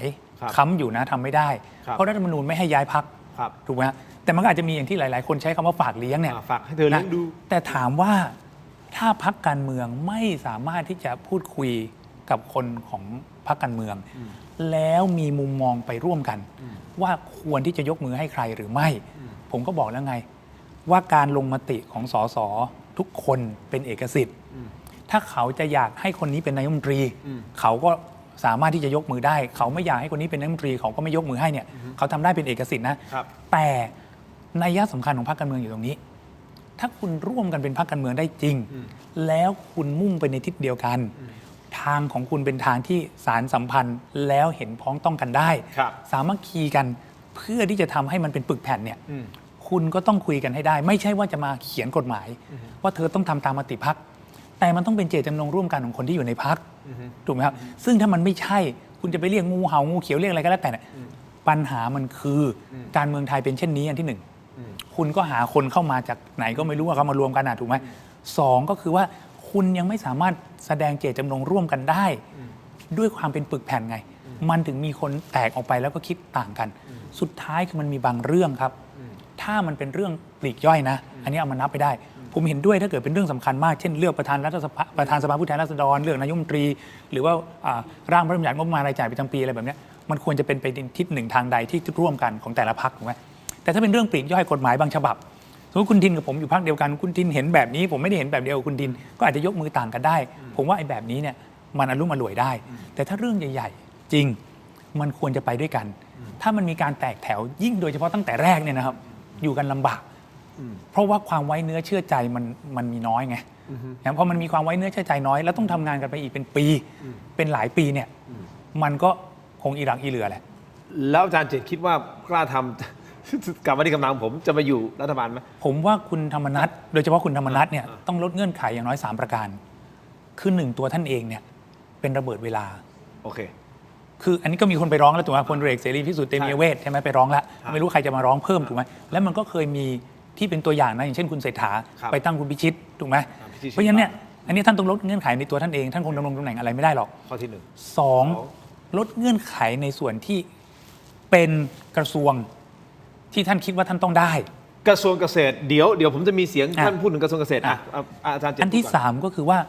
ถ้าร่วมกันก็ต้องร่วมกันจริงนะครับแล้วเดินไปในแนวทางเดียวกันนะครับไม่ใช่ว่าฉันจะทำงานแบบแนวนี้ฉันจะไม่ไปแนวเธอนะครับแล้วพรรคที่มารวมกันแล้วเนี่ยแม้กระทั่งสมมุตินะว่าเกิดมีเทคนิค โหวตเอาคุณอภิสิทธิ์ไปเป็นประธานสภาผู้แทนราษฎรนะแล้วพรรคประชาธิปัตย์อีก21คนมารวมอันนี้เนี่ยมันก็ต้องไหนๆก็มาตรงนี้ละถูกไหมไอ้ที่เคยว่ากันไว้เหมือนที่คุณอนุทินบอกอะตอนหาเสียงเคยว่ากันไว้อย่างไรเนี่ยก็จบไปนะตอนนี้เรามาเริ่มบริบทใหม่การทำงานด้วยกันมันก็ต้องเดินไปด้วยกันได้นะไม่ใช่จะมาขบเหลี่ยมกันอยู่ข้างในมันก็จะทำงานกันลำบากถ้าลดเงื่อนไข3เงื่อนไขผมว่าถ้าลด3เงื่อนไขนี้ได้ก็มีโอกาสได้ร่วมรัฐบาลท่านธรรมนัสพูดยังไงกับประเด็นกระทรวงเกษตรเพราะว่าคุณสมบัติกระทรวงเกษตรนี่เป็นกระทรวงเกรด A เกรด B บวกนะที่ทางพรรคกล้าทำโดยเฉพาะท่านน้อยธรรมนัสไม่อยากจะปล่อยให้คนอื่นมาบริหารท่านจะพูดไงประเด็นนี้ฟังครับคิดว่าถ้าพรรคเพื่อไทยได้มาดูแลกระทรวงเกษตรคิดว่าจะมองเรื่องนี้ยังไงครับ no comment คือในส่วนของที่ผู้กองทำในเรื่องของเกษตรผู้กองเลยที่ยังไม่สามารถคือจริงๆแล้วเนี่ยรัฐบาลตั้งแต่ท่านนายกเศรษฐานะครับมันก็มีหลายเรื่องที่อยากจะทำนะครับเราอยากจะทำเกษตรแบบใหม่นะครับปรากฏว่ารัฐบาลมันเปลี่ยนนายกบ่อยนะครับมันนโยบายรัฐบาลมันไม่ต่อเนื่องนะครับจนถึงของท่านนายกอนุทินก็มันสั้นเกินไปนะครับมาไม่สามารถทำให้เป็นรูปธรรมได้แต่วางโครงสร้างทั้งหมดไว้นะครับแต่ก็ยังไม่ได้ทำก็เป็นห่วงอนาคตของเกษตรกรนะครับเพราะว่าคนที่ไม่เข้าใจแล้วมานั่งตรงนี้สมมตินะครับอันนี้เพียงสมมติถ้าใครที่ไม่เข้าใจเรื่องภาคเกษตรจริงๆมานั่งตรงนี้ก็เหนื่อยถ้าเขาจะติดต่อมาเงื่อนไขของท่านคืออะไรครับเป็นไปได้ไหมครับว่าถ้ากล้าคุณสมบัติคิดว่าท่านน้อยธรรมนัสจะยอมไหมถ้าสมมติโอเคไม่เอากระทรวงเกษตรนะแต่ยอมร่วมรัฐบาลแต่ไม่เอากระทรวงเกษตรผมไม่คิดว่ามันเป็นเรื่องเกี่ยวกับกระทรวงครับมันเป็นเรื่องเกี่ยวกับคุณธรรมนัสและทั้งพรรคเลยดังนั้นเนี่ยไอ้ประเด็นที่มาโต้เถียงกันว่า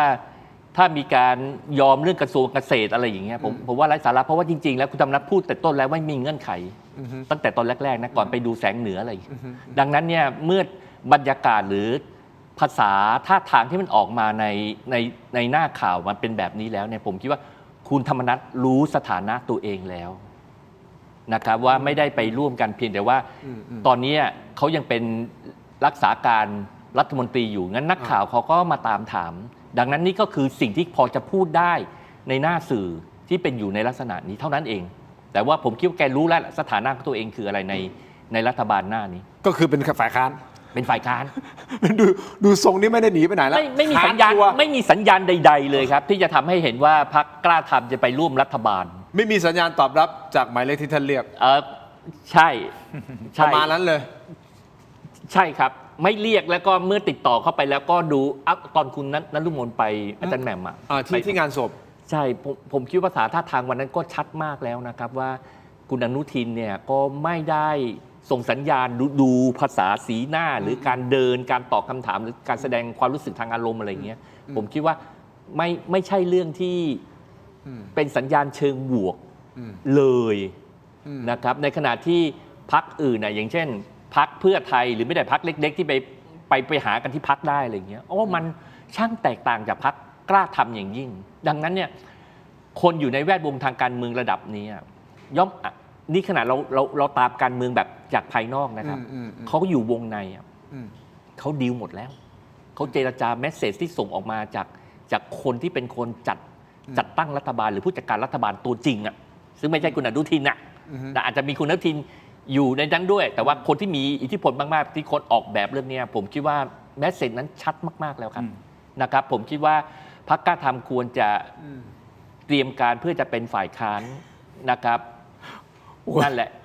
อย่างนั้นเลยใช่แต่ใช่ครับหมดหวังขนาดนั้นทำไมมันเป็นฝ่ายค้านแล้วมันไม่ดียังไงมันไม่ดีแต่หมายถึงว่าตัวท่านผมเชื่อว่าตัวท่านธรรมนัสเองกับลูกพรรคเองก็ต้องการเป็นรัฐบาลอุตส่าห์ได้ตั้ง58เสียงแล้วนะครับถูกไหมฮะคุณสมบัติถูกไหมมันก็แล้วก็ไม่เป็นไรข้างหน้าก็เอาใหม่ลองใหม่ก็หัดทำ MOU ทำอะไรมันก่อนจะเลือกตั้งเลยฮะแต่คุณธรรมนัสก็บอกว่าเราไม่เคยมีสัญญาเราไม่พูดถึงเมื่อวานนี้เราพูดถึงวันพรุ่งนี้เมื่อวานนี้ลืมไปแล้วพูดอะไรไปแล้วแต่ว่าผมอยากจะส่งแมสเสจหนึ่งก็คือว่าคุณธรรมนัสมองดีลนี้ว่ายังไงหลังจากนี้ หลังจากนี้นี่เป็นการลอยแพพรรคกล้าทำและสุดท้ายพรรคกล้าทำจะย่อยสลายเลยครับผมคิดว่านี่จะไปถึงจุดนั้นเลยพอพรรคกล้าทำไม่ได้เป็นรัฐบาลนะครับและโดยวิถีปฏิบัติที่พรรคกล้าทำเนี่ยดูแลกันเองในบรรดาสสและทั้งหลายเนี่ยพอไม่ได้เป็นรัฐบาลปุ๊บเนี่ยผมคิดว่าพลังหรือศักยภาพของพรรคโดยเฉพาะคุณธรรมนัสที่จะดูแลสสคนอื่นต่อไปเนี่ยให้อยู่ฝ่ายค้านโดยเฉพาะเขาเล็งกันว่าอยู่ฝ่ายค้านกัน4 ปีอยู่กันยาวๆไม่ใช่4 ปีเขาบอกว่าจะอยู่กัน10 ปีอะไรเงี้ยใช่ไหมดังนั้นเนี่ยผมว่าต่อไม่มีสสคนอื่นที่จะมาสมัครเข้าร่วมพรรคกล้าทำอีกและสสที่พรรคกล้าทำในตอนนี้เขาก็ต้องหาทางไปอยู่ที่ทางอื่นๆต่อไปประเด็นนี้น่าสนใจนะอาจารย์ที่คุณสมบัติพูดนี่มีเหตุมีผลนะเพราะว่าจริงๆแล้วมันเป็นหนึ่งประเด็นที่เราสื่อแล้วก็ตามเหมือนกันอาจารย์เจตด้วยความเคารพนะพอคุณเป็นฝ่ายค้านน่ะลูกพรรคเต็มที่อยู่อาจจะอดทนได้ปี1 2 ปีเฮ้ยถ้ามันไม่มีการเปลี่ยนแปลงผมมันจะค่อยๆไหลออกนะค่อยๆไหลออกค่อยๆไหลก็ทำให้พรรคเล็กลงมันจะเป็นอย่างนั้นในทางการเมืองใช่ไหมฮะแต่คราวนี้ผู้สื่อข่าวก็ไปถามอาจารย์เจตนะคุณสมบัติไปถามคนที่อยู่ในพรรคกล้าทำเฮ้ยตกลงยังไงเขาก็ยืนหยัดนะเรายังยืนหยัดจะอยู่เคียงข้างท่านร้อยเอกธรรมนัสหนึ่งในนั้นคือคุณอัฐกรนะศิริรัตยากรนะไปฟังเสียงครับยังยืนยันไหมคะว่าในส่วนของสมาชิกพรรคสสทุกคนยังเป็นกลุ่มก้อนเดียวกันก็ยังให้กำลังใจกันอยู่นะครับผมก็มีการพูดคุยกันตั้งแต่ช่วงก่อนระหว่างแล้วก็หลังเลือกตั้งนะครับก็สมาชิกในกลุ่มณวันนี้ก็ยังพูดคุยกันนะครับก็ทุกคนก็ยังยืนยันว่าเราจะเดินไปด้วยกันครับถ้าเจองูเห่านี้จะมีปฏิบัติการตีงูไหมคะให้เข้าร่องเข้ารอยอย่าไปพูดถึงเลยครับเพราะว่าตอนนี้มันยังไม่มีนะครับถ้ามีเหตุการณ์เกิดขึ้นพี่น้องประชาชนในพื้นที่ก็อาจจะมีความชั่งใจว่าเลือกมาแล้วไม่ได้ตามนะครับหลังจากที่ท่านธรรมนัสกลับมาจากดูแสงเหนือแล้วมีการโทรศัพท์พูดคุยกันบ้างไหมครับผมคุยครับแต่ผมคุยในเรื่องของงานที่ขอคำปรึกษาจากท่านในฐานะที่ท่านเป็นรองนายกรัฐมนตรีที่กำกับดูแลในกระทรวงการท่องเที่ยวและกีฬาด้วยนะครับแต่ผมยืนยันว่าผมพร้อมที่จะไปกับท่านประธานที่ปรึกษานะครับพร้อมที่จะไปกับท่านประธานที่ปรึกษาก็คือท่านร้อยเอกธรรมนัสพรหมเผ่าประธานที่ปรึกษาของพรรคกล้าทำคุณสมบัติเปิดประเด็นนี้มาน่าสนใจมากแล้วทางการเมืองส่วนมากก็จะเป็นอย่างนั้นแหละถ้าไม่ได้เป็นรัฐบาลใช่ไหมแล้วถ้าสมมติเกิดรัฐบาลที่อยู่ยาว4 ปีนั่นหมายความว่าเป็นฝ่ายค้าน4 ปีเฮ้ยอาจารย์เจมส์มันจะค่อยๆเล็กลงนะพรรคกล้าทำที่เราเห็นเขาเติบโตมา58มันอาจจะค่อยๆลอยหล่อลงนะแต่ก็ออกมายืนยันว่าเรายังอยู่กับท่านธรรมนัสอาจารย์เจตมองไงครับนี่ครับทินคือมันมีปัญหาเชิงระบบนะครับของการจัดการรัฐสภาของไทยเราคือมันถูกต้องแล้วที่มันไม่มีงบสสแยกแบบสสแต่ละคนสามารถที่จะเอาเงินไปทำนู้นทำนี้ได้แต่สิ่งที่เป็นปัญหาก็คือว่ากลไกการทำงานของสภาโดยเฉพาะอย่างยิ่งสภาผู้แทนนะครับมันไม่มีสิ่งที่เรียกว่าเป็นงบประมาณในการที่คนที่เป็นฝ่ายนิติบัญญัติจะได้ลงไปทำงานทั้งในส่วนของระดับประเทศและในส่วนของระดับพื้นที่คือถ้ามันมีงบประมาณในลักษณะของการทำผ่านตัวกรรมาธิการนะครับและกรรมาธิการสามารถดำเนินการในเชิงบวกโดยสามารถไปถึงขั้นปฏิบัติการได้อันเนี้ยมันจะทำให้ความอยากเป็นฝ่ายค้านฝ่ายรัฐบาลอะไรนะโดยเฉพาะอยากเป็นรัฐบาลอะไรไม่ใช่คงไม่มีใครอยากเป็นฝ่ายค้านหรอกเพราะว่าถึงยังไงก็ตามคนที่บอกว่าเป็นฝ่ายรัฐบาลถ้าในระบบที่มันจัดได้ดีจริงๆเนี่ยนะครับมันคือคนที่ไปยกมือเพื่อให้ได้มาซึ่งคนที่จะไปทำหน้าที่ฝ่ายบริหารจึงบอกว่าตัวเองเป็นฝ่ายรัฐบาลแท้ที่จริงมันคือว่าคนสนับสนุนให้คนอีกกลุ่มหนึ่งไปทำหน้าที่เป็นฝ่ายบริหารไปทำหน้าที่รัฐบาลหลังจากนั้นเนี่ยตนก็ต้องกลับมาอยู่ในฝ่ายนิติบัญญัติและทำหน้าที่ตรวจสอบถ่วงดุลคานและที่จริงคุณต่างหากที่จะเป็นคนแรกเลยที่จะต้องตรวจสอบถ่วงดุลคานกับคนที่คุณเลือกไปเพราะคุณเป็นคนเลือกเป็นหลักสมมตินะคุณทินผมเลือกใครสักคนไปเป็นนายกคุณทินไม่ได้เลือกนะใครควรจะรับผิดชอบการทำงานของนายกรัฐมนตรีมากกว่าคนเลือกแล้วใครควรจะตรวจสอบว่านายกรัฐมนตรีได้ทำงานตามหน้าที่ที่ควรจะทำหรือไม่ถูกไหมผมถูกไหมเพราะว่าผมเป็นคนเลือกไปถูกไหมแต่มันกลับกลายเป็นว่าในประเทศไทยคนที่เป็นคนเลือกกลับไม่ตรวจสอบกลับไปช่วยสนับสนุนกลับไปช่วยแก้ตัวแทนกลับไปสร้างอะไรที่มันเป็นการผลักขึ้นไปอีกถูกไหมแต่คนที่ไม่ได้เลือกเลยนะกลับกลายเป็นคนที่มาตรวจสอบมาถ่วงดุลคานแล้วคนที่ไม่ได้เป็นคนเลือกนะ พอถึงเวลามาทำงาน เขาแทบจะไม่มีงบประมาณในการทำงานนะเขากลับต้องกระเสือกกระสนในการทำยังไงเพื่อที่จะให้ทำงานให้ได้ แล้วคนก็ไปตราหน้าว่าเป็นฝ่ายค้านไปให้ตายเถอะไม่มีทางจะทำให้คนรู้หรอกว่าคุณจะบริหารราชการแผ่นดินได้อย่างไรเพราะอะไรก็เพราะว่าระบบของเรามันไม่เอื้อทำให้นิติบัญญัติมันสามารถทำงานได้โดยเฉพาะอย่างยิ่งทำงานในทางปฏิบัติทั้งระดับประเทศและเชิงพื้นที่ไงแต่ถ้าสมมติว่ามันมีงบประมาณที่กรรมาธิการจะสามารถทำงานได้เช่นงบประมาณที่การเด็กเนี่ยนะกรรมาธิการเด็กสมมติว่าทำในระดับประเทศก็สามารถที่จะลงภาคพื้นไปทำในทางปฏิบัติได้จริงและถ้ามันมีเด็กที่ตกทุกข์ได้ยากมีความจำเป็นในพื้นที่ของจังหวัดหนึ่งซึ่งมีสสอยู่ในกรรมาธิการนั้นเขาสามารถที่จะได้งบจากสภาแล้วก็ไปทำงานมันแสดงให้เห็นได้ไงว่าเขาทำงานได้จริงนี่คือปัญหาเชิงระบบของเรานะอันที่สองก็คือว่าพูดกันตรงๆปัญหาบ้านนี้เมืองนี้คือการทุจริตประพฤติมิชอบโกงกินนั่นแหละถ้าโครงการมันไปกองอยู่ที่ส่วนของกระทรวงและถ้าไม่ได้เข้ากระทรวงมันจะไปเอาอะไรที่ไหนมาใส่กระเป๋าใส่พกใส่ห่อได้ล่ะแล้วถ้าหากว่ากระทรวงยิ่งใหญ่ยิ่งได้งบประมาณมากยิ่งดึงส่วนต่างออกได้เยอะใครจะไม่อยากไปอยู่กระทรวงใหญ่เพราะว่ามันก็แปลว่าเอาใส่พกใส่ห่อเข้ากระเป๋าได้มากขึ้นถูกไหมกระทรวงเกรด A บวกนี่คือปัญหาที่มันตกติดตามมาไม่รู้แต่ตั้งแต่เมื่อไหร่นะแล้วมันยังไม่หายไปได้ถูกไหมอันที่3ก็คือว่ากลไกการสนับสนุนการทำงานเนี่ยถ้ามันมีการสนับสนุนการทำงานซึ่งกันและกันนะประชาชนคุณก็ต้องคิดอย่างนี้ว่าในเมื่อคุณสนับสนุนพรรคการเมืองที่คุณเลือกแล้วเนี่ยคุณก็ต้องสนับสนุนต่อเนื่องสิไม่ใช่เฮโรสารพาพอเขาจัดตั้งรัฐบาลได้คุณก็จะไปสนับสนุนแต่ที่รัฐบาลหรือเขาเป็นฝ่ายค้านคุณจะสนับสนุนแต่ฝ่ายค้านอย่างเงี้ยคุณต้องดูว่าสิ่งที่เขาบอกคุณว่าเขาอยากทำมันทำยังไงแล้วคุณจะสนับสนุนให้เขาต่อไปได้เรื่อยเนี่ยในทางบวกได้มากน้อยแค่ไหนถูกไหมไม่ใช่ว่าเอากันแต่ว่าก็ฉันชอบฉันก็จะเอาแบบนี้ทำผิดฉันก็ไม่เป็นไรเอาหูไปนาตาไปได้ทำถูกยิ่งดีใหญ่สิถูกไหมเหมือนกับเอานี้นะเพราะคุณเชียร์ใครนะคุณก็เชียร์ตะพึดตะพือถูกไหมแต่ว่าพอคุณด่าใครนะคุณก็ด่าเละเทะเหมือนกันเนี่ยแบบนี้เนี่ยพรรคการเมืองเขาก็ต้องทำให้คุณถูกใจเท่านั้นอ่ะเขาไม่ทำสิ่งเขาก็ไม่ทำสิ่งที่สมควรถูกไหมเพราะเป็นแบบนี้เข้ากับว่ากลไกทั้งหลายที่จะทำให้มันทำงานได้อ่ะมันไม่มีทุกคนก็ต้องเฮโรสารพาทำอะไรทำสิ่งที่ประชาชนชอบทำอะไรแล้วพวกคุณจะชมทำอะไรพวกคุณด่าก็จะต้องกลัวถูกไหมไอ้พวกที่บอกว่าเฮ้ยมึงเครียดเหรอมึงจะร้องไห้เหรอเนี่ยนะไอ้พวกนี้ก็ไร้สาระถูกไหมไม่ใช่ว่าคนที่คุณเชียร์เครียดคนที่คุณเชียร์ร้องไห้แล้วทุกคนก็จะต้องเครียดต้องร้องไห้ไปตามหมดถูกไหมในเมื่อมันเป็นแบบนี้เนี่ยทุกคนก็ต้องแบบฉันจะต้องทำตามสิ่งที่เธออยากให้ทำและฉันต้องไปหาเงินมาไม่งั้นทำอะไรไม่ได้นี่แหละครับเป็นสิ่งที่ทำให้การเมืองไทยอ่ะมันไม่ก้าวหน้าก็เลยมาสุดจุดที่ว่าก็ต้องมีรัฐบาลอ่ะต้องเป็นรัฐบาลอย่างเดียวก็แบบสุดท้ายก็จะอย่างที่แบบที่อดีตนายกรัฐมนตรีท่านหนึ่งท่านพูดอ่ะว่าเป็นฝ่ายค้านมันอดอยากปากแห้งอ่ะ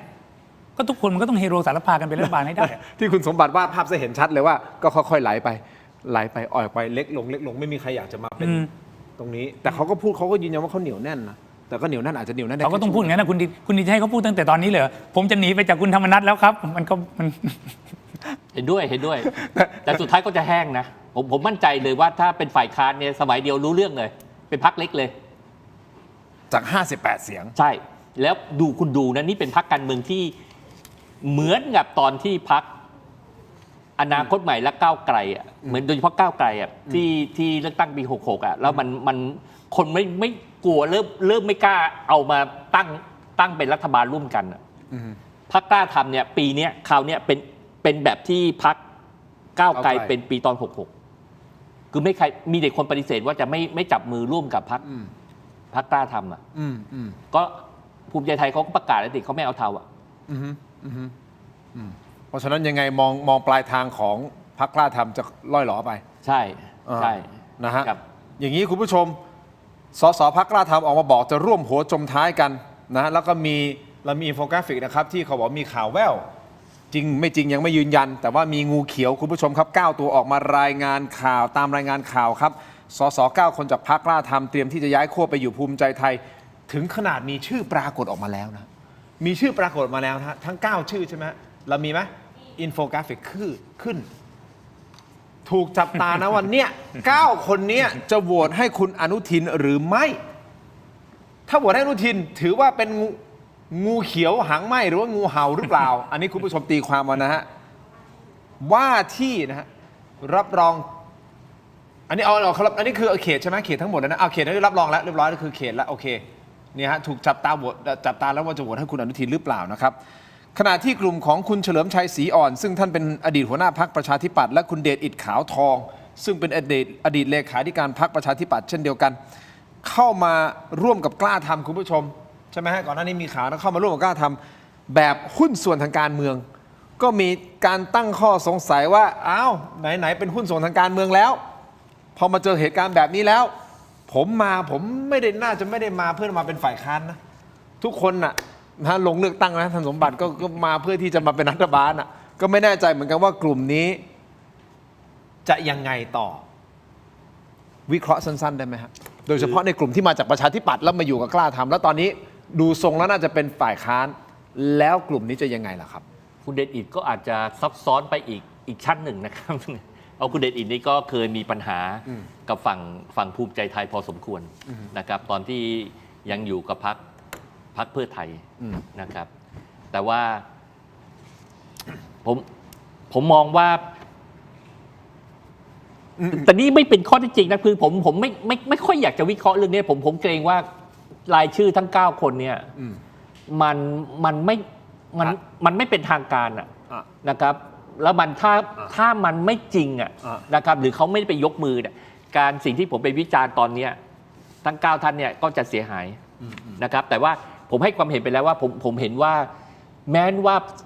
สสเนี่ยเขาอาจจะมีความคาดหวังว่าอยากจะเป็นรัฐบาลแต่แน่นอนครับว่าโอกาสที่คุณจะไม่เป็นรัฐบาลมันมีอยู่จริงนะครับดังนั้นเนี่ยผมคิดว่าการที่พรรคการเมืองหรือสสเนี่ยเมื่อไม่สามารถอยู่กับรัฐบาลได้แล้วเนี่ยก็กลับไปคิดอ่านผมคิดว่ากลับไปคิดอ่านเรื่องจะทำหน้าที่ในบทบาทของฝ่ายค้านนะครับแล้วก็สร้างปรากฏการณ์ขึ้นมาให้ได้ครับเสริมที่คุณสมบัติพูดนะฮะคุณผู้ชมครับก็คือทั้ง9ท่านนี้นะครับมีหลายท่านออกมาปฏิเสธแล้วต้องให้ความเป็นธรรมด้วยนะครับแต่อันนี้มันเป็นรายชื่อที่สื่อรายงานข่าวมาอาจารย์เจตนึกออกไหมแล้วเราก็บอกอย่างเงี้ยแต่ว่าโอเคอัปเดตล่าสุดก็คือมีอย่างน้อย4คนออกมาปฏิเสธแล้วนะครับบอกเฮ้ยไม่เราไม่มีนะนี่คืออัปเดตประมาณช่วง2-3 โมงบ่าย 3นะบ่าย 2 บ่าย 3เนาะประมาณนี้นะครับออกมาปฏิเสธแล้วนะครับและที่แน่ๆกลุ่มของคุณเดชอิฐกลุ่มเพื่อนต่อแล้วกันคุณเฉลิมชัยศรีอ่อนนะครับคุณธรรมนัสถูกผู้สื่อข่าวถามเหมือนกันอาจารย์เจตว่าตกลงยังไงท่านธรรมนัสบอกอะไรรู้ไหมฮะเราคุยกันทุกวันซึ่งนายเฉลิมชัยก็ตอบสื่อมวลชนไปแล้วว่าชัดเจนไปไหนไปกันและนายเฉลิมชัยยืนยันว่าจะอยู่ร่วมหัวจมท้ายด้วยกันอาจารย์เจตวิเคราะห์สั้นๆนิดนึงฮะกับอดีตประชาธิปัตย์ที่ไปร่วม กับกล้าทำครั้งนี้คืออย่างที่ผมบอกไว้ตั้งแต่แรกครับคุณติ๋มว่าคือการเมืองไทยเนี่ยในพรรคการเมืองมันก็เอาคนนั้นคนนี้จากที่นี่ที่นั่นมารวมกันเพราะฉะนั้นเนี่ยจะมาจากอดีตประชาธิปัตย์หรืออดีตพรรคอะไรยังไงก็แล้วแต่มันเป็นวิถีเดียวกันนั่นแหละมันเป็นวิถีทางที่ไม่ต่างกันอย่างในภูมิใจไทยก็มีตั้งหลายพรรคมาถูกไหมครับอันนี้เนี่ยถ้าเขาจะมีหลายพรรคมามันก็พูดยากมันอยู่ที่ว่าท้ายที่สุดเนี่ยเขาจะมีเจตจำนงร่วมกันแล้วเขาจะสารสัมพันธ์เป็นปึกแผ่นกันได้มากน้อยแค่ไหนเขาก็ต้องพูดกันแบบนี้ก่อนถูกไหมแต่ว่าในทางปฏิบัติในการทำงานถูกไหมมันก็จริงว่าท้ายที่สุดเนี่ยคุณจะร่วมกันจริงหรือเปล่าเจ้าท่านเนี่ยก็ใช่นะถ้าเกิดสมมติเกิดมาสื่อไปพูดเขาเนี้ยแล้วเกิดเขาไม่ได้ยกมือเลยล่ะอันนี้เขาก็เสียหายเหมือนกันนะตอนนี้เขาก็ถือว่าเกิดจะเสียหายแล้วนะแต่ถ้าเกิดเขาปฏิเสธแล้วทุกคนก็ยังยืนยันแค่ไปไหนนี่ก็ตามนะคนก็ถามถูกไหมว่าตกลงคุณจะโหวตอย่างนี้เหรอตกลงคุณเป็นงูเขียวเป็นงูเห่าเหรอแล้วสื่อก็ประโคมกันไปเนี่ยอันนี้ก็ต้องเห็นใจเขานะแต่ท้ายสุด9ท่านก็ต้องพิสูจน์แต่ยังไงผมก็ยังยืนยันนะว่าถ้าพรรคการเมืองคุณไม่สามารถที่จะพูดคุยกันแล้วกำหนดเจตจำนงไปทิศทางเดียวกันได้เขาก็มีเอกสิทธิ์ที่เขาจะยกมือถูกไหมถูกผิดดีเลวเนี่ยคุณก็ว่าได้แต่ว่ามันแปลว่าพรรคการเมืองคุณเอากันไม่อยู่ถูกป่ะคุณไม่ได้มีเจตจำนงร่วมกันจริงมันถึงได้เกิดปัญหาถูกไหมและท้ายที่สุดเนี่ยคือต้องบอกงี้แบบที่คุณธรรมนัสพูดอะไรนะว่าทำการเมืองบางทีมันก็ต้องมีศักดิ์ศรีนะอย่างที่คุณสมบัติบอกว่าก็ไปทำหน้าที่ของฝ่ายค้านให้ดีก็แล้วกันเนี่ยท้ายที่สุดมันก็อาจจะต้องเป็นแบบนั้นถูกไหมแล้วก็แต่ละคนเนี่ยคือพอทำงานการเมืองใช่ไหมครับอย่างว่ากันบ้างเนี่ยก็ว่ากันได้ถูกไหมจะเป็นงูเขียวงูเห่าอะไรก็ตามเนี่ยแต่พอถึงเวลาจบก็อาจจะต้องขอโทษเขาบ้างถูกไหมแล้วใครต่อใครหลายคนเนี่ยผมขอติงนิดนึงนะคุณทินคนที่ใช้ชื่อเซลลี่เชนในนี้นะคุณเกรงใจแม่คุณบ้างคุณไปว่าผมหน้าตัวเมียขนาดนี้เลยเหรอใช่ผมก็ถึงได้บอกเนี่ยผมออกชื่อเลยคุณที่ใช้ชื่อเซลลี่เชนเกรงใจแม่คุณด้วยที่คุณว่าผมหน้าตัวเมียเหมือนกันครับกับการทำงานการเมืองถูกไหมสิ่งเหล่านี้มันไม่ควรเกิดขึ้น ถ้าประชาชนเป็นเช่นนี้นี่คือสิ่งที่จะสะท้อนการเมืองการเมืองไม่ดีไปได้หรอกถ้าหากว่าประชาชนไม่ดีถูกไหมคุณเลือกแบบไหนคุณก็จะได้แบบนั้นถ้าหากว่าคุณสนับสนุนพรรคการเมืองแล้วคุณอยากที่จะให้พรรคการเมืองเขารวมกันติดยกตัวอย่างเช่นพรรคกล้าทำเนี่ยนะคุณก็ต้องช่วยทำยังไงให้แต่ละฝั่งแต่ละฝ่ายที่เขามารวมกันนะเขาก่อกันให้ได้เหมือนที่คุณสมบัติบอกไงว่าคุณก็อาจจะต้องไปสนับสนุนเขาแล้วคุณก็อาจจะต้องให้กำลังใจเขาว่าเป็นฝ่ายค้านก็เป็นนะหลายๆคนเขียนในนี้เขียนดีนะฝึกเป็นฝ่ายค้านก่อนนะเขาบอกว่าเขามองต่างกับที่พวกเราพูดตอนนี้ฝึกเป็นฝ่ายค้านก่อนแล้วเมื่อสามารถทำงานในส่วนของฝ่ายค้านได้แล้วคุณจะสามารถพัฒนาจนกระทั่งกลายเป็นฝ่ายรัฐบาลที่เข้มแข็งได้ไอ้แบบนี้ผมว่ามันก็เป็นการให้กำลังใจกันแล้วมันจะทำให้เขาสามารถอยู่ได้ไงไม่งั้นเนี่ยเขาก็ต้องหนีกันหมดก็เหมือนอดีตนายกรัฐมนตรีบอกก็อดอยากปากแห้งเป็นฝ่ายค้านแล้วหมดอดอยากปากแห้งเหรอ ไม่ในความหมายว่าเอาความหมายที่พอพูดได้นะก็คือถ้าคุณอยู่ฝั่งรัฐบาลเวลาคุณแปลงงบประมาณมันมีโอกาสที่จะเอางบประมาณไปลงโครงการในพื้นที่หรือในจังหวัดของตัวเองงั้นเวลามันเลือกตั้งเนี่ยมันโอกาสที่ไปเคลมอะว่าเนี่ยผมเป็นสสมานี่นะของจังหวัดนี้เขตนี้นะผมได้เนี่ยรัฐบาลของเราก็ได้จัดสรรงบประมาณโครงการนู้นโครงการนี้ชี้ไปก็โดนหมดแต่ถ้าคุณเป็นฝ่ายค้านคุณจะชี้อะไรมันก็พูดได้แค่คอนเซปต์อุดมการณ์กว้างๆมันผลงานที่มันจับต้องชาวบ้านจับต้องได้มันไม่มีไอ้ความได้เปรียบเสียเปรียบในตอนเลือกตั้งอ่ะและจริงอดจากปากแห้งนี่ไม่ใช่เราพูดกันในยุคสมัยนี้นะครับถ้าผมไม่พลาดก็น่าจะเป็นคุณบรรหารใช่ไหมครับที่บอกเป็นฝ่ายค้านแล้วก็อดอยากปากแห้งแล้วหลังจากนั้นพรรคชาติไทยก็แทบไม่เคยเป็นฝ่ายค้านเลยใช้ชีวิตเป็นรัฐบาลมาโดยตลอดครับสิ่งสำคัญที่สุดนะคุณสมบัติอาจารย์เจตคุณผู้ชมที่ชมรายการสิ่งสำคัญที่สุดคืออะไรไหมประเทศมันเจริญคือไม่รู้รัฐบาลไหนก็แล้วแต่เข้ามาประเทศมันต้องเจริญขึ้นการเป็นอยู่ของประชาชนต้องดีขึ้นถูกต้องไหมปากท้องประชาชนต้องดีขึ้นอันนั้นอัลติเมทและสุดยอดนั่นคือการพิสูจน์ที่สุดยอดแล้วถูกต้องไหมคุณจะพูดไปเถอะแต่สุดท้ายเนี่ยประชาชนกินอยู่ดีขึ้นหรือเปล่าใช่ไม่แต่ผมเชื่ออุดมการณ์นักการเมืองมาทำงานอยู่ในสนามนี้ทุกคนอยากให้มีเจตจำนงนี้แน่นอนนะต่อให้คนที่เราวิพากษ์วิจารณ์ว่าเขามีพฤติกรรมบางอย่างที่ไม่ดีในทางการเมืองนะปัญหามันอยู่ตรงที่ว่ามันเป็นเรื่องของการใช้อำนาจแล้วก็การใช้งบประมาณคือรูรั่วในระบบงบประมาณเนี่ยมันสูงมันทำให้ความเป็นอยู่ประชาชนแทนที่มันจะดีกว่านี้อีกมันดีได้ไม่ถึงระดับที่มันควรจะดีโจทย์มันอยู่แค่นี้แต่ว่าเจตจำนงของนักการเมืองน่ะผมมั่นใจอ่ะเวลาเขาทำงานลงไอ้คนที่เราวิพากษ์วิจารณ์เนี่ยเวลาเราลงพื้นที่เจอชาวบ้านจริงๆอ่ะเขาเต็มที่เขาเต็มที่แต่ว่ามันต้องดีมันได้ต้องได้ดีอันนี้อย่างนี้คุณทินอันนี้จริงนะครับคือพอเราจะต้องไปพูดกับประชาชนเนี่ยนะครับมันก็ต้องบอกกับเขาว่าในสิ่งที่เราคิดว่าจะทำให้ต่อให้นะเป็นสมบัติบอกต่อให้นักการเมืองที่เลวที่สุดเลยนะไม่ได้ว่าใครนะก็ต้องเสนออะไรสักอย่างที่เป็นประโยชน์กับประชาชนและประชาชนก็ต้องจับต้องได้เขาถึงจะคิดว่าเลือกคนนี้ดีกว่าถูกไหมแล้วก็ไม่ได้แปลว่านักการเมืองที่ไม่ถูกเลือกเลยจะไม่สามารถทำประโยชน์อะไรให้ประชาชนได้นะประชาชนเขาอาจจะมีวิธีคิดของเขาก็ได้เช่นถ้าเกิดลองไปตรวจสอบดูประชาชนบอกนักการเมืองเลวไงก็แล้วแต่นะถ้ายังทำประโยชน์ให้ประชาชนนะเอาดียังไงก็ตามนะทำประโยชน์อะไรให้ประชาชนไม่ได้ก็ไม่เลือกนี่อาจจะเป็นเหตุหนึ่งนะว่าคนที่เป็นฝ่ายค้านร่ำไปเนี่ยไม่ได้แปลว่าเขาไม่ดีนะแต่ว่าประชาชนอาจจะมองประโยชน์บางประการเพราะนี่คุณสมบัติพูดนะว่ามันมีประโยชน์นะที่ทุกคนต้องให้กับประชาชนแหละแต่ผมว่าจริงกระสอบข้าวของประเทศไทยรูรั่วมันใหญ่เกินข้าวอย่างน้อยตัววันนี้ก็เห็นตรงกันเรื่องนี้มี 2-3 ประเด็นที่เห็นตรงกันนะคือไม่รู้ว่าข้าวมันไหลลงใครมากกว่ากันถ้าถุงข้าวนี่เป็นถุงประเทศระหว่างไหลลงประชาชนกับไหลลงนักการเมืองเราไม่รู้เหมือนกันไม่รู้แต่มันต้องไปไหลลงประชาชนนั่นน่ะใช่นักการเมืองคุณก็ไปหาอะไรทางอื่นจะเสริมนิดนึงฮะหรือคือคำว่าดีเลวเนี่ยมันเป็นการตีความแล้วก็มันดีเลวของใครด้วยครับในดังนั้นเนี่ยคนมีอำนาจถึงแม้ว่าเป็นผู้มีอำนาจแต่ว่าคนจำนวนหนึ่งอาจจะมากก็ได้นะตีตาว่าเขาเป็นคนเลวนะแต่เขาอาจจะเป็นคนดีของคนกลุ่มหนึ่งจริงแล้วเขาก็ทำได้ดีทีเดียวจนมันจับต้องได้คือถ้าเขาเป็นคนเลวของคนทุกคนน่ะ เขาจะไม่มีที่ทางเลยฮะ จริง มันจะไม่มีที่ทางดังนั้นเนี่ยแต่กติกาที่มันควรจะเป็นเรื่องยอมรับได้เลยก็คือการที่นักการเมืองจะต้องไม่เอาทรัพยากรของชาติเนี่ยไปเอาไปใช้ส่วนตัวนะครับและก็หรือไปดำเนินนโยบายที่มันทำลายโอกาสหรือทรัพยากรเหล่านั้นโดยที่มันไม่เป็นประโยชน์หรือไม่คุ้มค่าอย่างเงี้ยนะผมคิดว่าไอ้นี้เป็นหลักการโดยทั่วไปทุกคนควรจะยอมรับเรื่องนี้ได้ ครับผมคุณผู้ชมครับวันนี้เป็นกระแสอันหนึ่งที่มีการวิพากษ์วิจารณ์กว้างขวางกับกรณีสำนักงานประกันสังคมคว้ารางวัลจากเวที Line Thailand Award 2025 ที่จัดขึ้นโดย Line ประเทศไทยนะครับคุณผู้ชมรางวัลที่เขาได้คือรางวัลสุดยอดหน่วยงานภาครัฐเดี๋ยวผมจะฟังความคิดของทั้งสองท่านสั้นๆนะฮะคุณผู้ชมครับในประเด็นนี้แต่ขออนุญาตขอมอบของก่อนนะครับขอครับขออนุญาตนะครับ ครับผม อาจารย์เจครับขออนุญาตครับ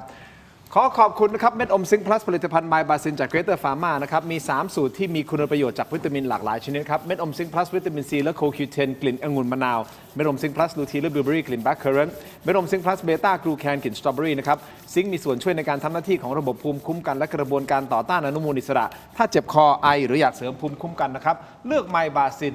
นะฮะจากเกรเตอร์ฟาร์มาครับหาซื้อได้ที่ร้านสะดวกซื้อซุปเปอร์มาร์เก็ตและร้านขายยาทั่วประเทศไมบาซิน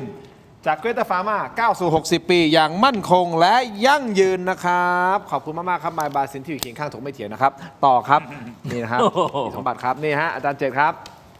นี่คือยาดมสมุนไพรตามมังกรทองนะฮะจากอ้อยอันโอสถแต่วันนี้ขอแนะนำครับยาน้ำแก้ร้อนในเขากุยจากอ้อยอันโอสถครับบรรเทาไข้ตัวร้อนทาได้ทั้งเด็กและผู้ใหญ่นะครับมีจำหน่ายตามร้านขายยาทั่วประเทศอ่านคำเตือนในฉลากและเอกสารกำกับผลิตภัณฑ์ก่อนใช้นะครับยาน้ำแก้ร้อนในเขากุยจากอ้อยอันโอสถนะครับขอบคุณมากๆเลยนะครับที่อยู่เคียงข้างถกไม่เถียงครับอ้อยอันโอสถนะฮะขอบคุณครับต่อเลยนะครับคุณผู้ชมเครื่องใช้ไฟฟ้าขนาดเล็กซีโก้อิเล็กทริกนะฮะคุณผู้ชมครับแต่วันนี้ขอแนะนำครับหัวเตาไฟแรงอาหารสุกไวอร่อยได้ทันใจเตาแก๊สตั้งโต๊ะ2หัวหน้ากระจกหน้าเตาและแผงควบคุมเป็นกระจกนิรภัยด้วยนะครับหัวเตาทองเหลืองครับทนความร้อนสูงไม่เสียรูปง่ายทนทานนะฮะต่อการกัดกร่อนจากความชื้นและน้ำมันไม่เป็นสนิมด้วยนะครับซีโก้อิเล็กทริกเครื่องใช้ไฟฟ้าขนาดเล็กที่ตอบโจทย์ทุกการใช้งานขอบคุณมากๆแล้วครับซีโก้อิเล็กทริกนะฮะและแน่นอนซีโก้อิเล็กทริกนะฮะผมขออนุญาตนี่เครื่องบดสับอาหารนะครับอย่างนี้เราไม่ได้ทำอาหารแต่นำไปให้กับคนที่ทำอาหารเป็นนะฮะพี่สมบัติครับขอบคุณครับอาจารย์เจตครับนี่ฮะอาจารย์เจตครับโอ้โหรายการนี้แจกของเยอะจริงๆจัดให้เต็มๆเลยนะครับ ต่อกันที่ยาท่าตุน้ำขาวคุณผู้ชมครับนี่คือยาท่าตุน้ำขาว49 บาทฝาสีฟ้าตราหารคู่นะครับมาตรฐานสากลครับหาซื้อง่ายตามร้านขายยาแผนปัจจุบันนะครับราคาเพียง49 บาทเข้าถึงง่ายจาก HK Pharmaceutical นะครับยาท่าตุน้ำขาวที่แก้ท้องอืดท้องเฟ้อรักษาลำไส้อักเสบฆ่าเชื้อโรคในลำไส้นะครับยาท่าตุน้ำขาว49 บาทฝาสีฟ้าตราหารคู่มาตรฐานสากลนะครับจาก HK Pharmaceutical ขอบคุณมากๆเลยนะครับเพียง49 บาทเท่านั้นผมบอกได้เลยของดีมาตรฐานสากลจริงๆนะครับสำหรับยาท่าตุน้ำขาวฟ้าสีฟ้าตราหารคู่ขออนุญาตมอบให้อาจารย์เจต2 ขวดนะครับพี่สมบัติ2 ขวดเช่นเดียวกันนะครับต่อกันที่ผงปรุงรสครับคุณผู้ชมขอขอบคุณนะฮะสนับสนุนโดยผงปรุงรสรสหนึ่งครับมีให้เลือกหลากหลายรสชาตินะครับปรุงอร่อยแน่รสหนึ่งไม่ว่าจะเป็นรสไก่รสเนื้อนะรสหมูนะครับต้มผัดแกงทอดยำหอมอร่อยได้ทันใจครับต้องรสหนึ่งนัมเบอร์วันฮะปรุงอร่อยแน่รสหนึ่งโปรโมชั่นตรุษจีนนี้นะครับพิเศษจริงๆครับ1 แถม 1เลยครับและยังมีโปรโมชั่นสุดคุ้มอีกมากมายหาซื้อได้แล้ววันนี้ที่ Shopee Lazada TikTok Gourmet Market Foodland รวมถึงซุปเปอร์มาร์เก็ตทั่วไปปรุงอร่อยแน่รสหนึ่งนะครับขอบคุณมากๆเลยนะครับรสหนึ่งครับของดีฮะมอบให้ด้วยนะครับอันนี้น่าจะเรามีทั้งเครื่องบดสับอาหารแล้วก็มีทั้งผงปรุงรสนะครับคุณผู้ชมครับต่อกันที่นวัตกรรมใหม่นะครับนี่คือ BrainTech Tri-Screen ครับจอเสริมสุดล้ำที่สามารถทำงานพร้อมกันถึง4 หน้าจอในเวลาเดียวกันนะครับซึ่งเป็นจอเสริมนะฮะที่ทั้งคุณสมบัติและอาจารย์เจตเห็นคอมเมนต์ทุกท่านที่คอมเมนต์เข้ามาตอนนี้นะครับด้วยความคมชัดระดับ Full HD นะครับมีการเชื่อมต่อที่ง่ายสุดๆครับเพียงเสียบสาย USB Type C ก็พร้อมใช้งานได้ทันทีนะฮะและน้ำหนักเบาด้วยพกพาสะดวกครับกดเข้าไปที่หน้า Facebook นะฮะ Tero Digital อย่าลืมฮะตอนสั่งซื้อให้ใส่โค้ด Let's Play AI Let's Play AI รับส่วนลดทันที 2,000 บาทครับขอบคุณมากๆเลยนะครับและขอสั้นๆนิดเดียวเท่านั้นนะครับคุณผู้ชมใครที่นะฮะเป็นสายอโรมานะครับผมขอแนะนำครับชน hand cream ครับ CHOL พิมพ์คำว่า CHOL ในนะฮะไม่ว่าจะเป็น Lazada TikTok Shopee นะรวมถึง Facebook นะครับนี่คือครีมทามือจากชนอโรมาทิกมีส่วนประกอบน้ำมันหอมระเหยแท้ครับไม่มีสารเคมีนี้นะฮะแต่มาจากน้ำมันหอมระเหยแท้จริงๆนะฮะใส่ในครีมทามือนี้ไม่เหนียวเหนอะหนาครับมีสารสกัดต่างๆที่เป็นการฟื้นฟูสภาพผิวมือครับเป็นหนึ่งใน50 SKU นะที่ผมมีอยู่จริงๆผมขายในศูนย์การค้านะฮะไม่ว่าจะเป็นไอคอนสยามเซ็นทรัลเวิลด์เอ็มควอเทียนะคิงพาวเวอร์นะครับสยามพารากอนด้วยเทอร์มินอล21นะเทอร์มินอล21อโศกเนี่ยนะฮะเราไปจัดงานอีเวนต์นะฮะอยู่บ่อยครั้งนะครับมือพังซ่อมได้ซ่อมแซมฟื้นฟูลดริ้วรอยนะครับจริงๆเราเชี่ยวชาญเรื่องของน้ำมันหอมระเหยในสายบำบัดนึกออกไหมสายบำบัดน้ำมันหอมระเหยนะครับแต่เนี่ยมันเป็น SKU ที่มันเข้าใจง่ายคือเราใส่ในครีมทามือไงเราก็อยากจะให้คุณผู้ชมลองดูนะใครที่เป็นสายอโรมานะครับธรรมชาติแท้ๆเลยนะครับราคาเข้าถึงได้ง่ายๆเลยนะครับเข้าไปลองดูนะฮะพิมพ์คำว่า CHOL ครีมทามือนะครับนี่เป็นสูตรบำบัดจากน้ำมันหอมระเหยแท้ครับฟื้นฟูแล้วน้ำมันหอมระเหยนะครับขอบคุณมากครับชนอโรมาทิกนะครับเอาละสั้นๆนิดเดียวคุณผู้ชม Line Thailand Award 2025 สำนักงานประกันสังคมได้รับรางวัลฮะอาจารย์เจนคุณสมบัติคือเขาจัดโดย Line ประเทศไทยนะฮะโดยประกันสังคมเนี่ยนะครับสำนักงานประกันสังคมได้รางวัลสุดยอดหน่วยงานภาครัฐเดี๋ยวเขาประกวดไลน์กันหรือเปล่าหรืออะไรอะไรฮะเขาประกวดไลน์หรือเปล่าเนี่ยเดี๋ยวผมประกวดสติ๊กเกอร์ไลน์หรืออะไรน่าจะใช่นะฮะตอกย้ำความสำเร็จในการสื่อสารผ่าน Line Official Account นี่ไงซึ่งงานนี้นะครับคุณแม็กซ์ธีรชาติก่อตระกูลสสบัญชีรายชื่อพรรคประชาชนออกมาเปิดเผยนะครับก็มีโพสต์บอกว่าประกันสังคมใช้งบทำ Line Official เท่าไหร่รู้ไหมฮะ69.5 ล้านบาทครับ Line Official ของสำนักงานประกันสังคมที่69.5 ล้านบาทคุณผู้ชมครับถ้าพูดถึงประกันสังคมแน่นอนฮะคนที่ออกมาเคลื่อนไหวก่อนหน้านี้ คุณไอซ์รัชนกฮะมีแชร์โพสต์ของคุณแม็กซ์และมีแคปชั่นนะฮะเขียนคำว่าสุดยอดจริงๆประกันสังคมจ่ายเงินค่า Line Official 70 ล้านบาทนะฮะคุณผู้ชมก็คือ69.5 ล้านบาทครับแล้วบอกเนี่ยฮะสุดยอดจริงๆสุดยอดจริงๆสุดยอดจริงๆเอารางวัลหน่วยงาน แห่งปีไปเลยนะครับยอดเยี่ยมฮะเนี่ยฮะ Line Official คือเขาประกวดเรื่องของการทำสื่อสารกับผ่าน Line ถูกต้องเพราะ Line มันแพลตฟอร์มแชทนะครับแล้วเข้าใจว่าน่าจะเป็นสติ๊กเกอร์ต่างๆในการสื่อสารอาจจะหลายอย่างนะคุณติ๊กหลายอย่างรวมกันแต่ที่เขาไม่ได้ติดปัญหาเรื่องของว่าเขางบประมาณสูงไปงบประมาณ69.5 ล้านคืออย่างนี้อาจารย์เจตแสดงความคิดเห็นขอแบบกระชับนิดนึงเดี๋ยวจะถามคุณสมบัตินิดเดียวแหละคือท่านที่เป็นกรรมการอยู่ข้างในท่านที่มีโอกาสในการที่จะแก้ปัญหาจากข้างในท่านควรจะทำอันนี้ผมไม่ทราบหรอกว่ามีใครอยู่ในนั้นบ้างนะครับแต่ถ้าเกิดคุณแก้ปัญหาข้างในไม่ได้แล้วเลือกที่จะออกมาร้องแรงแหกกระเชิงข้างนอกเนี่ยแปลว่าการทำงานข้างในของคุณไม่มีประสิทธิภาพเพราะฉะนั้นผมไม่รู้ว่าพรรคการเมืองไหนอยู่ข้างในนั้นบ้างหรือว่าใครเอาคนของตัวเองเข้าไปไว้ยังไงได้บ้างนะครับแต่ถ้าเรื่องงบประมาณมันสูงเกินไปถ้าคุณนั่งอยู่ในที่นั้นแล้วคุณสามารถที่จะแก้ตรงนี้ได้คุณสามารถที่จะตัดงบเลยได้คุณก็ต้องทำสิถือว่าไม่ใช่ท้ายที่สมมติว่าลงมติแพ้เขาแล้วมันก็เลยทำให้มันกลายมาเป็นแบบนี้เนี่ยมันก็ต้องบอกหรือหาวิธีในการที่จะแก้ปัญหาตั้งแต่แรกนะเพราะเสียงข้างน้อยมันไม่ใช่ว่าพูดอะไรไม่ได้เลยสื่อสารได้ถูกไหมมันสื่อสารได้ดังนั้นเนี่ยผมไม่รู้ว่ามันเกิดอะไรขึ้นนะจะใช้งบประมาณมากหรือน้อยผมก็ไม่รู้แหละว่าการใช้งานแบบนี้มันต้องใช้งบประมาณประมาณเท่าไหร่เกือบ70 ล้านผมไม่รู้เหมือนกันถูกไหมครับเราไม่รู้ว่าเขาทำอะไรไงบ้างแต่ว่าผมว่าอันนี้มันคือประกวดสติ๊กเกอร์หรือมันจะมีอะไรอย่างอื่นผมไม่รู้มันก็ฟังดูเยอะ70 ล้านบาทมันเยอะทีมงานก็ฟังดูเยอะคุณเชี่ยวชาญเรื่องออนไลน์70 ล้านบาทนี่เยอะไหมทำ Line Official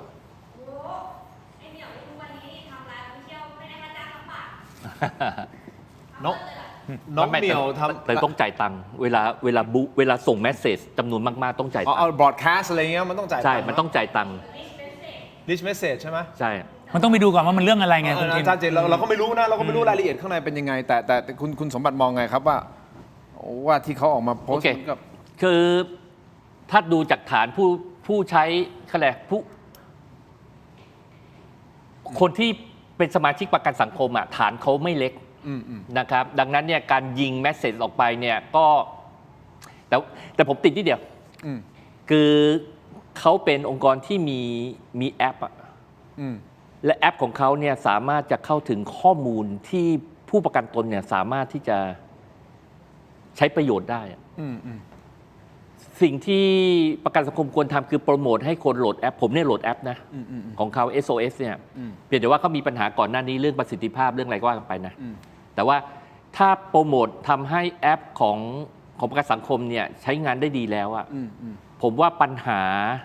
ในเรื่องของการที่จะไปยิงแอดส่งแมสเซจอะไรเงี้ยของประกันสังคมน่าจะลดลงนะครับ60 กว่าล้านนี่ก็ไม่น้อยนะ ไม่น้อย70 ล้านอ่ะใช่แต่จริงถ้าเราสามารถเข้าไปถึงจริงๆอยากจะเห็นรายละเอียดนะว่าแมสเซจที่ส่งมาทางประกันสังคมอ่ะในไลน์ของประกันสังคมออฟฟิเชียลเนี่ยข้อความนั้นเป็นข้อความที่มันเป็นคือคุ้มค่ากับงบประมาณที่ยิงลงไปหรือเปล่าแค่นั้นแหละถ้ามันเป็นแมสเซจที่สำคัญที่ประชาชนจะต้องรู้เกี่ยวกับเรื่องสิทธิประกันตัว ผมคิดว่างบประมาณข้อขนาดนี้นะไม่แพงแต่ว่าถ้ามันอยู่ดีๆวันพระวันอะไรคุณนึกภาพไหมมันจะชอบมีพวกไลน์ออฟฟิเชียลพวกบริษัทหรือองค์กรเนี่ยวันพระวันอะไรไม่รู้ส่งอะไรไม่รู้เยอะแยะไปหมดอะไรเงี้ยผมบางทีมันอาจจะไม่ได้ใช่แล้วถ้าในระดับนี้ผมคิดว่าอาจจะเป็นเรื่องการสิ้นเปลืองครับครับผมนี่เป็นความคิดเห็นทั้งสองท่านนะคุณผู้ชมครับมาดูกันหน่อยครับเราถามท่านว่าคุณเห็นด้วยหรือไม่กับการที่กกต.แจ้งความข้อหาหนัก6บุคคลที่เป็นข่าวณตอนนี้นะครับเห็นด้วยอยู่ที่ 18% ไม่เห็นด้วยอยู่ที่ 82% นะโหวตเข้ามา 5,000 กว่าโหวตนะครับขอบคุณมากๆครับสำหรับการโหวตนะครับทั้งหมดนี้คือถกไม่เถียงขอบคุณแขกรับเชิญของเราทั้งสองท่านด้วยนะครับเรามีขาดตกอะไรไหมไม่มีแล้วนะโอเคนะครับคุณสมบัติครับขอบมากครับอาจารย์เจตครับขอบมากครับทั้งหมดนี้คือถกไม่เถียงครับขอบคุณผู้ชมทุกท่านเลยครับสวัสดีครับ